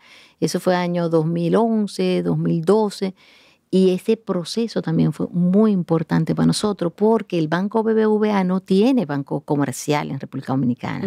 Entonces, para ellos que tienen oficina grande, importante, que sé yo, en Colombia, donde tienen oficina también de microfinanza, como nosotros aquí. Entonces, y también el conocimiento de ellos era sumamente relevante para nosotros en parte de gobierno corporativo.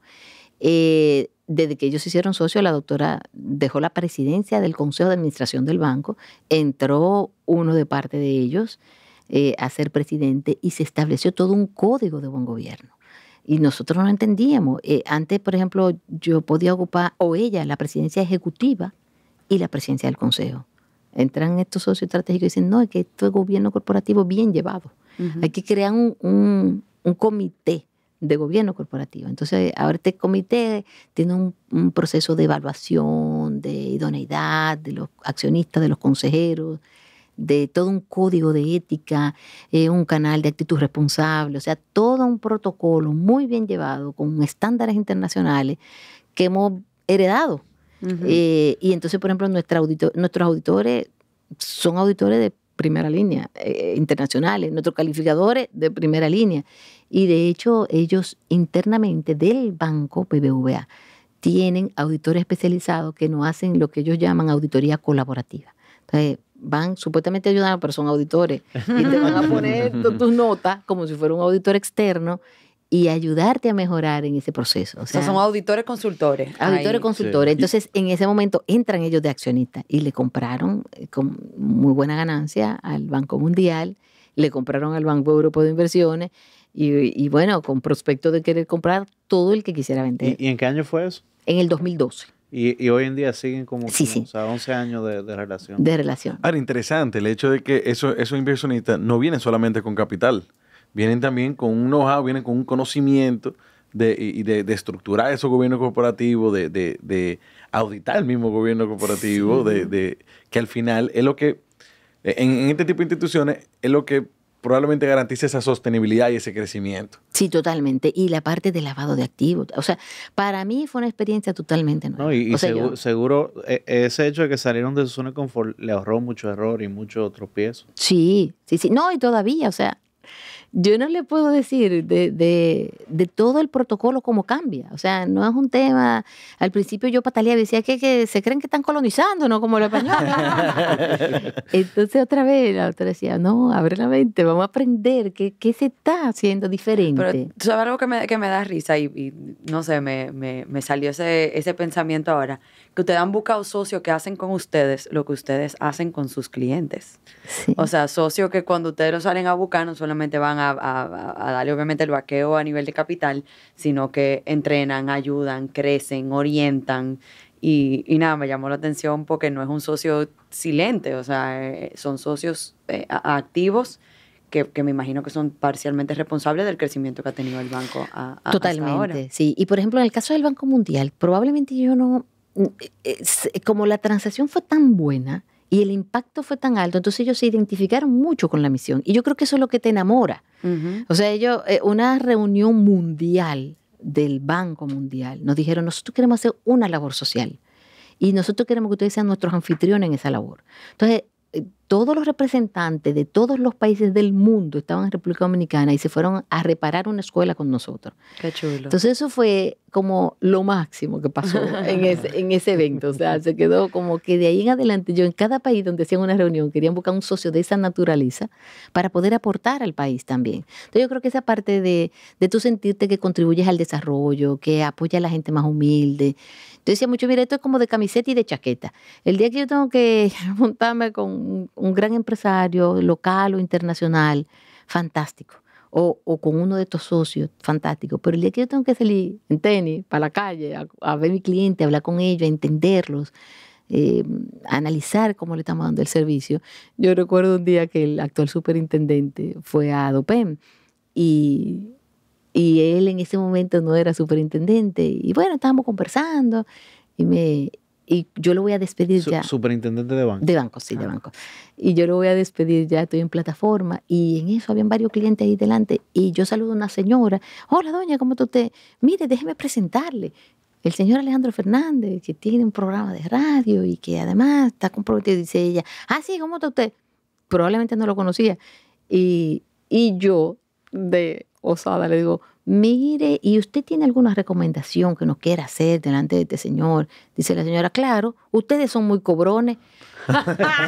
Yo respiré profundo, pero lo peor no fue eso. Lo peor es que el superintendente le dice, ¿cómo así? Sí, esta gente viven llamando a uno y si no, pasa una gente por allá a cobrarle. Y dice él, ¿y a qué hora la llaman? Y dice ella, desde las 7 de la mañana. La ley no te permite llamar. Y él se sorprendió, a las 7. Y dice ella, bueno, como a las 8:30 empieza. Pero sí, anecdóticamente lo comento porque son temas de protección al usuario que ahora tú vives con mucha cotidianidad, que tú tienes que darle la información, que tú tienes que asegurarte que el cliente conozca ese compromiso.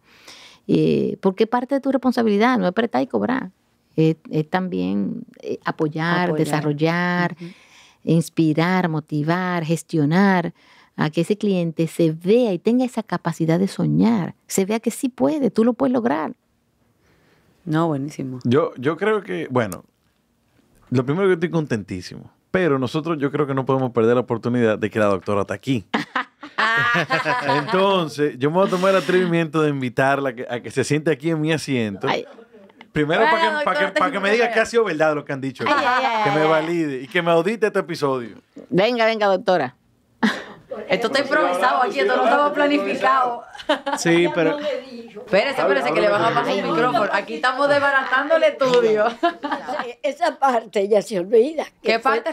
Repita. Que el Banco Europeo de Inversiones, cuando le pedimos que entre con nosotros a la microfinanza, dice, sí, pero tenemos que tener un ejemplo mundial de banco.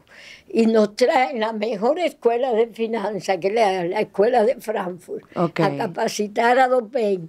Y logramos que no solo que se capacite a Dopem, sino que todo el que quisiera hacer microempresa también entrara en la capacitación que nos iban a dar a nosotros. Con Frankfurt. Con Frankfurt Wow. School. Y todavía esta es la hora que seguimos negociando con ellos. Yo, generalmente todos los años nos dejan un cupo de préstamos, nos dan plazo largo, buena tasa, pero todo lleva una parte de capacitación no reembolsable. Doctora, buenísimo. ¿y cuál fue su inspiración para crear esa fundación en primer lugar? Esa parte yo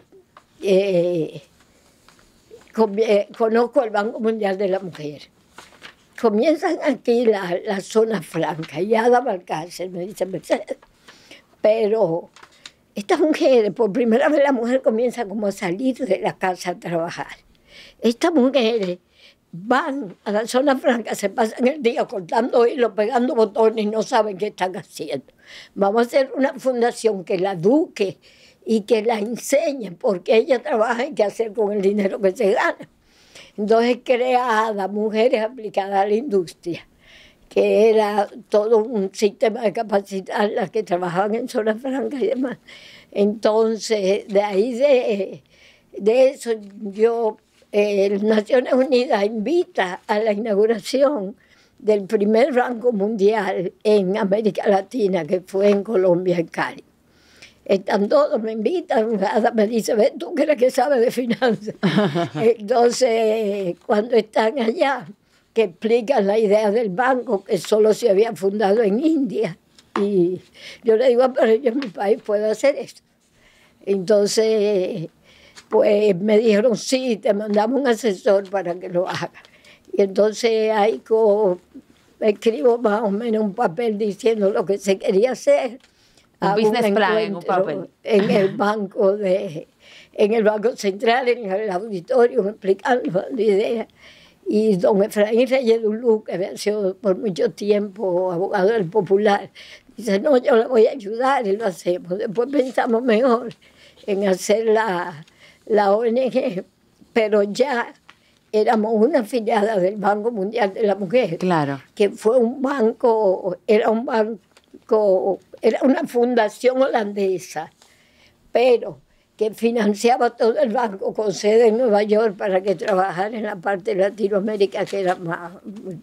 Entonces yo ahí comencé a viajar en la India, a sentarme en el suelo con una campanita y un cuaderno a coger los ahorros de los banqueros de los bancos de la India. Después prácticamente caminé el mundo entero, África entera, Wow. porque era trabajando y desarrollando esos bancos de asistencia a la mujer. Después de eso, bueno, llegué a ser presidente por 6 años del Banco Mundial de la Mujer. ¿Usted? Sí. Y entonces, Aquí hubo un debol que no... o sea, eso me obligaba. Y ahí fue que aprendí, que dediqué a trabajar solo con la mujer. Y por eso el acercamiento al Banco Mundial, al BID, al Banco Europeo de Inversiones. Porque como el banco era europeo, ¿Y usted se imaginó que ese sueño suyo y esa pequeña iniciativa iba a tener el impacto que ha tenido en el pequeño empresario y específicamente en la mujer dominicana? bueno, llegó a ser el primer banco como formal de microempresas en el mundo, con la mejor calificación de 5 estrellas, Wow. de la mejor calificadora de microempresas. O sea que mientras uno se llevaba su premio Nobel y todo, el Banco de la Mujer de República Dominicana era el banco reconocido mundialmente. Buenísimo. Bueno, señores, yo creo que no Yo- se pueden yo estoy quejar porque esto mala. ha sido un 2 por 1. Aquí tenemos la líder actual, tenemos la fundadora. Bueno, A la doctora había que darle un pasito, porque ya la teníamos aquí. y eso que ustedes no saben. Que por cierto, esto no fue nada planificado. No, aquí se desarmó todo. Yo La dije, ¿qué hace presidenta del Gustavo? banco me miró y dijo, bueno, me parezco huyendo para que me digan que no, y agarré un micrófono ahí atrás. O sea que qué bueno que teníamos un micrófono también ahí atrás. Claro. qué bueno. La verdad que es súper interesante escuchar, bueno, que buenísima la pregunta de Javiera y Sí. de dónde sale esta fundación y cuál es el motivo inicial de esto. Yo quiero conocer, yo sé que el banco ha tenido muchos proyectos que no son necesariamente financieros, o sí, pero que son como extracurricular, vamos a ponerle así. Patty incluso trabajó o tuvo algo que ver con uno de ellos. ¿Cuál ha sido otro proyecto interesante que nosotros pudiéramos como rescatar, que yo sé que no son necesariamente comunes dentro de este sector de las instituciones financieras y demás, y los bancos? Sí, güey, hemos tenido varios proyectos interesantísimos. Tuvimos un proyecto de crear una telenovela financiera, porque a los dominicanos... Sí, interesante. Una telenovela financiera. Era como una... Cuando no se hacían miniseries, nosotros hicimos una miniserie. Entonces le pusimos 21 capítulos. Pero una cosa súper interesante, porque era la historia de Tatica, que se había mudado para Nueva York, que estaba produciendo unos productos de belleza. Y entonces una jovencita que dejaba la escuela porque quería trabajar y producir. Entonces todo este proceso de crear esta telenovela fue con un fondo que nos donó la Fundación de Bill y Melinda Gates, que nunca habían donado para estos fines, pero sí estaban interesados en que nosotros desarrolláramos esa iniciativa de educación financiera. Entonces fue súper importante porque luego de esta serie, entonces hicimos como unas cápsulas educativas. Entonces se llamaba Adopem TV y cogíamos lo que salía en la telenovela, que con artistas de verdad y todo eso, y entonces lo llevábamos a la vida real de la cliente. Doña, ¿y qué usted haría si a usted le dan 15,000 pesos ahora mismo? Entonces, ya que la que había visto la telenovela decía, ay, yo lo ahorraría, yo lo guardaría. Claro. ¿Pero por dónde se difundía esto? ¿Por dónde salía esto? En Telesistema. Ay, pero salía en Televisión televisión, full. Búscalas, Contracorriente, y tiene ahí muchísimos capítulos, buenísimo. Entonces, eso fue un proyecto muy innovador. Cuando llegó al banco, la doctora dijo, miren, me encanta la idea, pero tenemos que buscar a alguien como que aplatane, o que nos... Que tropicalice. Exacto. Y que también disminuya un poco el tema del riesgo reputacional, porque en una telenovela había de todo, bueno, en fin, todo lo que es la cotidianidad de un barrio. Entonces, don Freddy Ginebra ahí se incorporó a apoyarnos como en depurar un poco, en darle también ese toque dominicano y fue muy interesante esa iniciativa. Otra iniciativa buenísima fue que nosotros íbamos a recibir una donación del gobierno alemán, de la GTZ alemana, y ellos un par de años antes de decidir la donación pidieron que congresistas alemanes vinieran a la República Dominicana a conocer la pobreza en ese momento. Entonces ellos decían, mira, yo quiero ir donde una persona que fabrique dulce. Entonces yo tenía que buscar un cliente mío que fabricara dulce, una cliente que fabricara dulce y alojar a ese congresista. Imagínense ustedes en aquellas casitas. No, yo me lo imagino en una fábrica de pilones. Bueno, en Santiago llevamos uno de los alemanes a una fábrica de dulce de leche, de coco con piña, pero aquello era tremendo. Primero porque cuando iban a los barrios había que comprarle moquitero, agua porque dormían allá.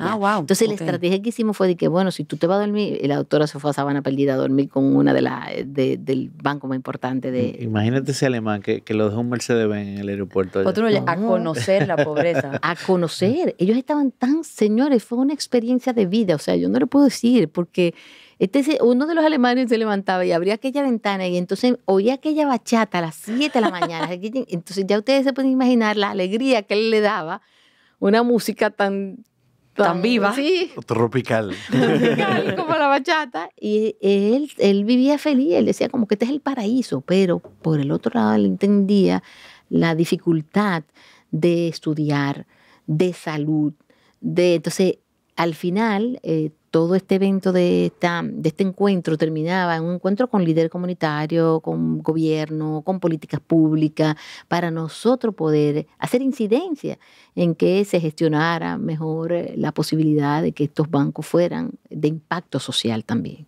Entonces, así pues hemos desarrollado proyectos súper importantes, interesantes, que han ido muy acorde a lo que es la misión de la institución.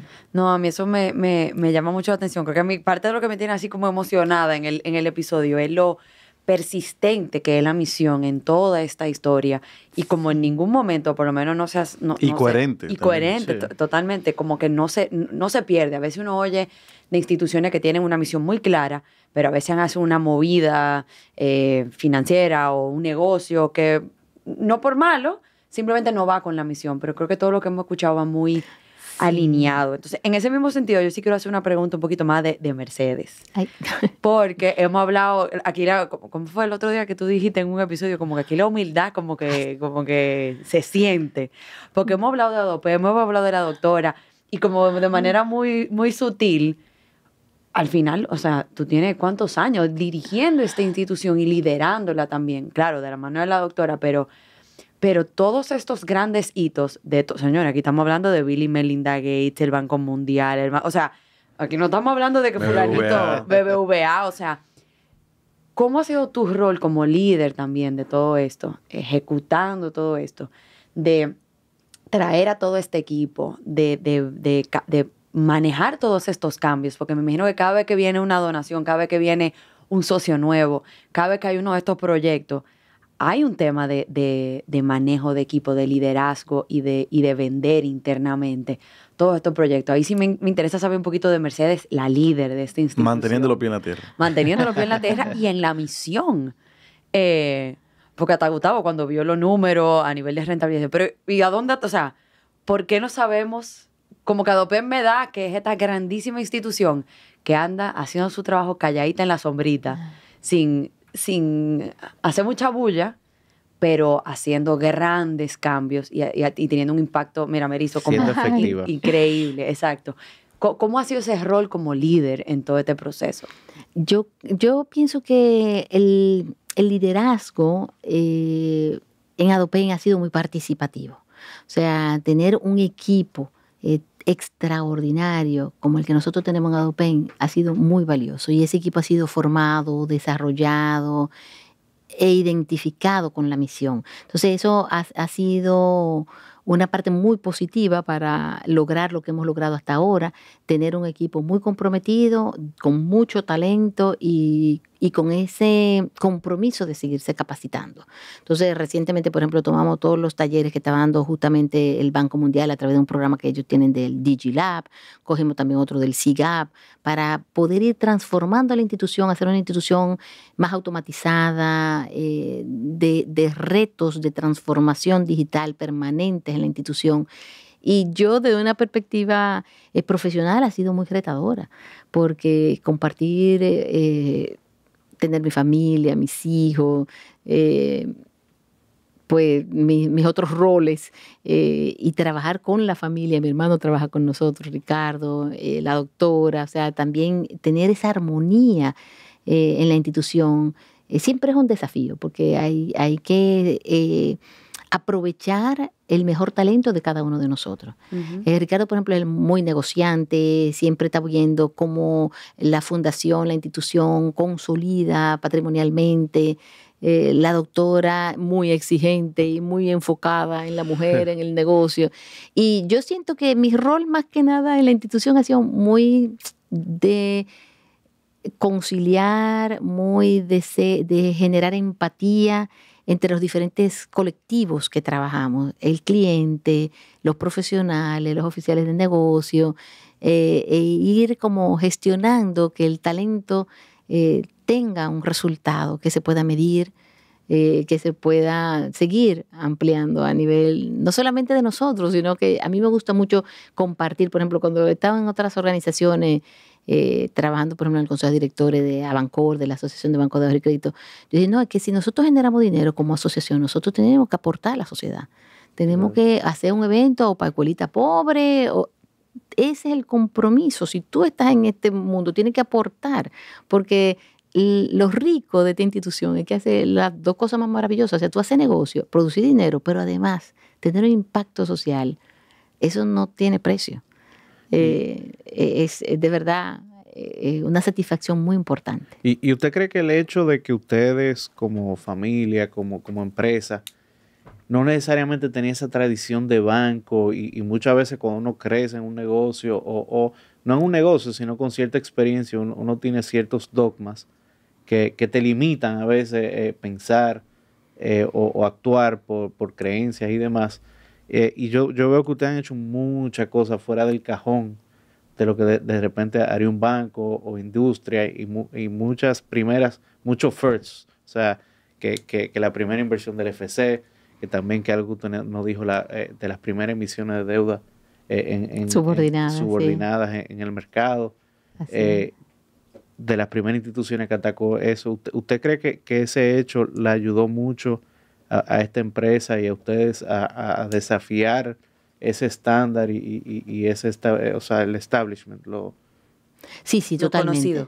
conocido. Sí. Yo creo que el desafío es ese, saber qué va después, cómo podemos adelantarnos a un futuro mejor, a crear como esa capacidad de soñar, de realizar, de trabajar para un futuro mejor. Y creo que un tema muy relevante, y ustedes lo mencionan mucho en sus programas anteriores, es el tema de la educación. Si nosotros no trabajamos en educar, en nuestro caso, la mujer dominicana, la mujer empresaria, los emprendedores, le limitamos las oportunidades de consolidar y de consolidarse económicamente y de vivir fuera de la pobreza. Nosotros tenemos un indicador, por ejemplo, que es la pobreza multidimensional y medimos si la gente puede adquirir su casa, si la gente genera un empleo adicional, cuándo sale de la pobreza. Y es tan interesante cuando financiamos un hombre y una mujer. La mujer tiene que durar 3 ciclos de crédito si está en extrema pobreza para salir de la pobreza. El hombre en 2, en 1 y medio, ya está generando ingresos que le permiten tener otras facilidades. Entonces, hacer este tipo de romper esos mitos, pues ha sido un desafío permanente que te obliga a educarte. Cuando nosotros hicimos la emisión no sabíamos en lo absoluto de cómo se hacía una emisión. Había que hacer un proceso como de venta, el Roadshow. Exacto. Eso fue que yo decía, Dios mío, ¿y cómo será que se hace esto? Pero fue una cosa que salimos el primer día y ya se habían vendido. Y yo dije, ¿y no hay que salir otra vez?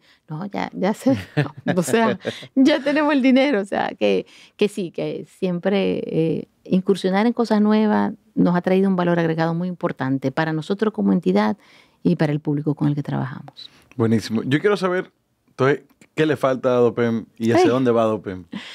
Adopem tiene grandes sueños todavía. Quiere seguir incorporando a muchas personas que no están bancarizadas. Nosotros de cada 100 personas que entran a Adopem, que nunca han tenido un préstamo, 70% de ellas ingresan por primera vez a la base de datos de la central de riesgo de la Superintendencia de Bancos. Wow. O sea que ese rol de bancarizar sigue siendo desafiante.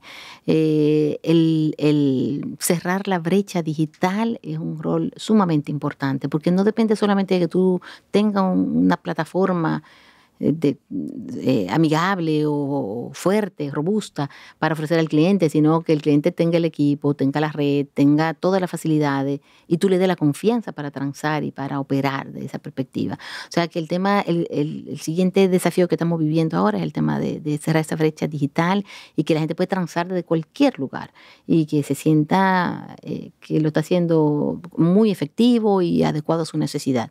Seguir desarrollando productos y servicios que van evolucionando con la cotidianidad y con los nuevos tiempos.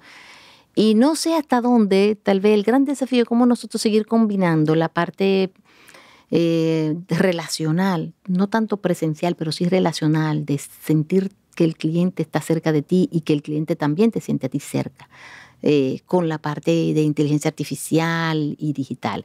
Eso va a ser un desafío importante. Como tú, todas estas matrices las automatizas y dices, este te va a pagar, este no, este préstale tanto. Entonces, siempre ese rol de ser asesor, de ser socio del éxito de tu cliente, va a ser un desafío importante. Convertir este modelo de negocio exitoso en algo escalable. Así es. O seguirlo convirtiendo en algo escalable. Así es. Bueno, ciertamente. no nos equivocamos, Pati.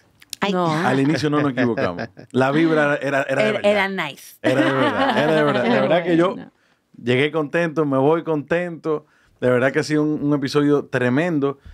No sé por qué me ha encantado el tener a la doctora aquí. Me ha encantado. O sea, aquí se siente una onda chulísima. Ojalá ustedes pudieran estar aquí, pero Sí. para que hay cámara, para que ustedes más o menos se lleven Y el Gustavo, feeling. y Gustavo está hablando muy objetivamente, porque son las 9 de la noche y no ha almorzado. No, yo no he almorzado todavía, pero bueno, no podemos dejarla ir sin 2 cosas. Uno, nosotros siempre le solicitamos un consejo a aquellos que nos acompañan, que luego de 1 hora y tanto dando ahí la historia de lo cual la gente y nosotros mismos aprendemos un montón, siempre queremos esa cerecita en el top, ese cherry in the top, con un consejo. En este caso, obviamente vamos a hacerlo a la mujer.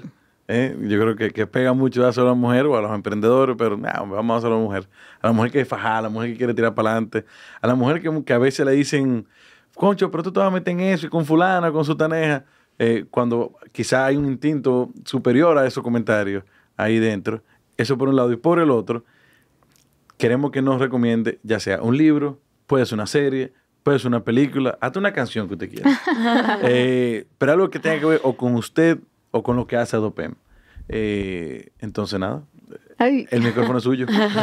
Mira, una recomendación yo le diría a las mujeres que no inicien un proyecto que no despierte como toda su energía, todo su entusiasmo, todo su compromiso. Si tú vas a hacer algo que tú sientas ese impulso, ese compromiso de hacer las cosas. Y le diría también que nunca dejen de capacitarse. Siempre desarrollen habilidades, sean innovadores, conozcan el mercado, conozcan qué están haciendo y cómo lo pueden hacer mejor. Que sientan ese desafío de siempre dar lo mejor de sí en lo que estén haciendo. Te toca barrer, pero que cuando tú barres, la gente diga, ¿quién entró aquí a limpiar? ¿Quién hizo esta gestión hoy? La excelencia yo creo que es un aliado importante en el éxito. Esas son mis recomendaciones, especialmente para la mujer. Y libro, canciones, ay Dios mío, series, mira, yo soy muy poco de televisión, pero a mi marido le encanta la televisión, entonces siempre me pego ahí, veo algo medio a mitad porque me duermo también. Me pasa. Me viven atacando que yo me quedo dormida. De libro a mí me gusta mucho leer cosas como relacionadas a la banca. Hay muchos banqueros que no escuchen. Usted no puede. Bueno, usted verá la llamada. Hoy se supone que el lunes, cuando sale esto, usted verá el lunes al mediodía. Ay, qué bueno. Los colegas. Mira, Aristóbulo de Juan fue un banquero que ha escrito varios libros interesantísimos y sobre todo vino aquí a República Dominicana a trabajar en momentos de crisis. Yo tuve la oportunidad de conocerlo y he leído varios libros de él, de los buenos banqueros a los malos banqueros, el rol del supervisor. Y ¿cómo se llama? Aristóbulo de Juan. Aristóbulo de Juan, ok. Sí, creo que una persona que te pone los pies sobre la tierra en el contexto financieramente hablando. O sea, ha trabajado mucho en temas de gestionar las crisis bancarias y financieras de diferentes países y vino a República Dominicana. Yo tuve la oportunidad de conocerlo y creo que eso me impactó y a partir de ahí he estado leyendo mucho lo que él ha publicado, aunque hace varios años que no publica ningún libro. El último libro que me leí, me encantan leer biografías. Eso creo que me aporta muchísimo. Eso lo hemos visto en varios pesos pesados. ¿Alguna que recuerde, que le guste? Mira, hace como 2 o 3 semanas, Benaguare Pichardo, una amiga, me prestó un libro de la historia de la viuda Clicquot. Súper interesante, porque una mujer jovencita de 27 años se quedó a cargo de una gran empresa que por un momento cerraba y toda la estrategia que ella siguió de gestión, de administración, de un negocio que particularmente de la champaña viuda de Clicquot. Wow, no sabía que había un libro de eso. Lo voy a buscar. La biografía de ella, genial, excelente. Lo acabo de terminar. Me leí otro de Madame Pommery, que también es una historia. Esa historia también fue genial porque ella, esta señora, Madame Pommery, fue la que diseñó la primera mujer que habló de seguridad social para sus empleados y que creó un fondo de pensiones para sus empleados. Señores, léanlo, búsquenlo, la historia de Madame Pommery también es una champán. Bueno, ahí se van preñados. Los escucho. Qué perla de muchacho este niño. Óyeme. Ay, Dios. Se van con un montón de libros. Sí. Óyeme. Bueno, por lo menos de recomendaciones. Sí. Óyeme. El que escucha eso tiene que el que escucha esto tiene que entretenerse también. Sí, claro, yo lo sé. Por eso te tripeo. Tú sabes la gente que está con nosotros. Yo aprendí un montón de negocios porque de vez en cuando uno se ríe y hace algo. Esto no es una clase de negocio. Una cátedra, sí. Nada que ver. Ahí se llevan varios libros. Yo llegué contento, me voy contento. La verdad que para mí ha sido un honor, un placer y un de todo tenerla por aquí. Gracias, la verdad de que verdad. le agradezco mucho tanto a usted como a su madre, la doctora, por habernos acompañado, por habernos traído tanta enseñanza, por habernos traído este negocio con propósito. Este negocio con propósito. Que, ojo, no es que no queremos que tenga fines de lucro, no. Es que tenga un propósito, aún siendo rentable. De verdad que yo me voy contentísimo. Yo no sé ni qué más decir. No, yo creo que es un episodio ahí que no lo habíamos mencionado y tú lo dijiste, ahora que lo dijiste, un negocio con propósito. Estas nuevas generaciones, los famosos que si los millennials más jóvenes y la generación Z, etcétera, son generaciones que buscan formar parte sí, de instituciones con propósito. Y vemos muchas veces de que esta generación se va de una vez, no tiene lealtad en los trabajos, y a veces es porque no tienen propósito. Entonces, ahí aprovechando su último minutico con ese comentario de Gustavo, escuchen este episodio y encuentren el propósito de lo que ustedes hacen, porque Así es. marca la diferencia. Bueno, señores, aquellos que nos acompañan todavía, le damos las gracias por habernos acompañado durante estas 2 casi espectaculares horas. Les recordamos seguirnos a través de las redes sociales, a través de Spotify, de Apple Podcast y de YouTube. Recuerden suscribirse. Es gratis suscribirse, darle un botoncito, denle a like. Señores, comenten también, que aquí hay muchos episodios que se han armado una tertulia espectacular, buenísima. Nosotros también leemos todo el feedback, aquellos que son públicos y los que no son públicos también. Si no se han dado cuenta. Que nos ayudan a mejorar al final del día. Claro. Pero más que nada, también los invitados, yo quiero que ustedes sepan que los invitados le dan seguimiento a los números, 100%. le dan seguimiento a los views, le dan seguimiento a los comentarios, a los reposts. Y a veces te responden. Sí, a veces responden. No hemos enterado que hay competencia entre pesos pesados que son amigos, que son panas entre ellos. y dicen, mi episodio tiene más que el tuyo. Hay empresas de los invitados que han respondido también. O sea que, óigame, sean frescos y arranquen a hablar por ahí y que eso es parte de ser, valga la redundancia, comunidad. parte de la comunidad de peso pesado. Muchas gracias al equipo que hace esto posible detrás de cámara. Y nada. Gracias. Mercedes, de verdad que sí, muchísimas un gracias. placer. Muchísimas gracias a ustedes por la oportunidad. Bueno, nos vemos en la próxima.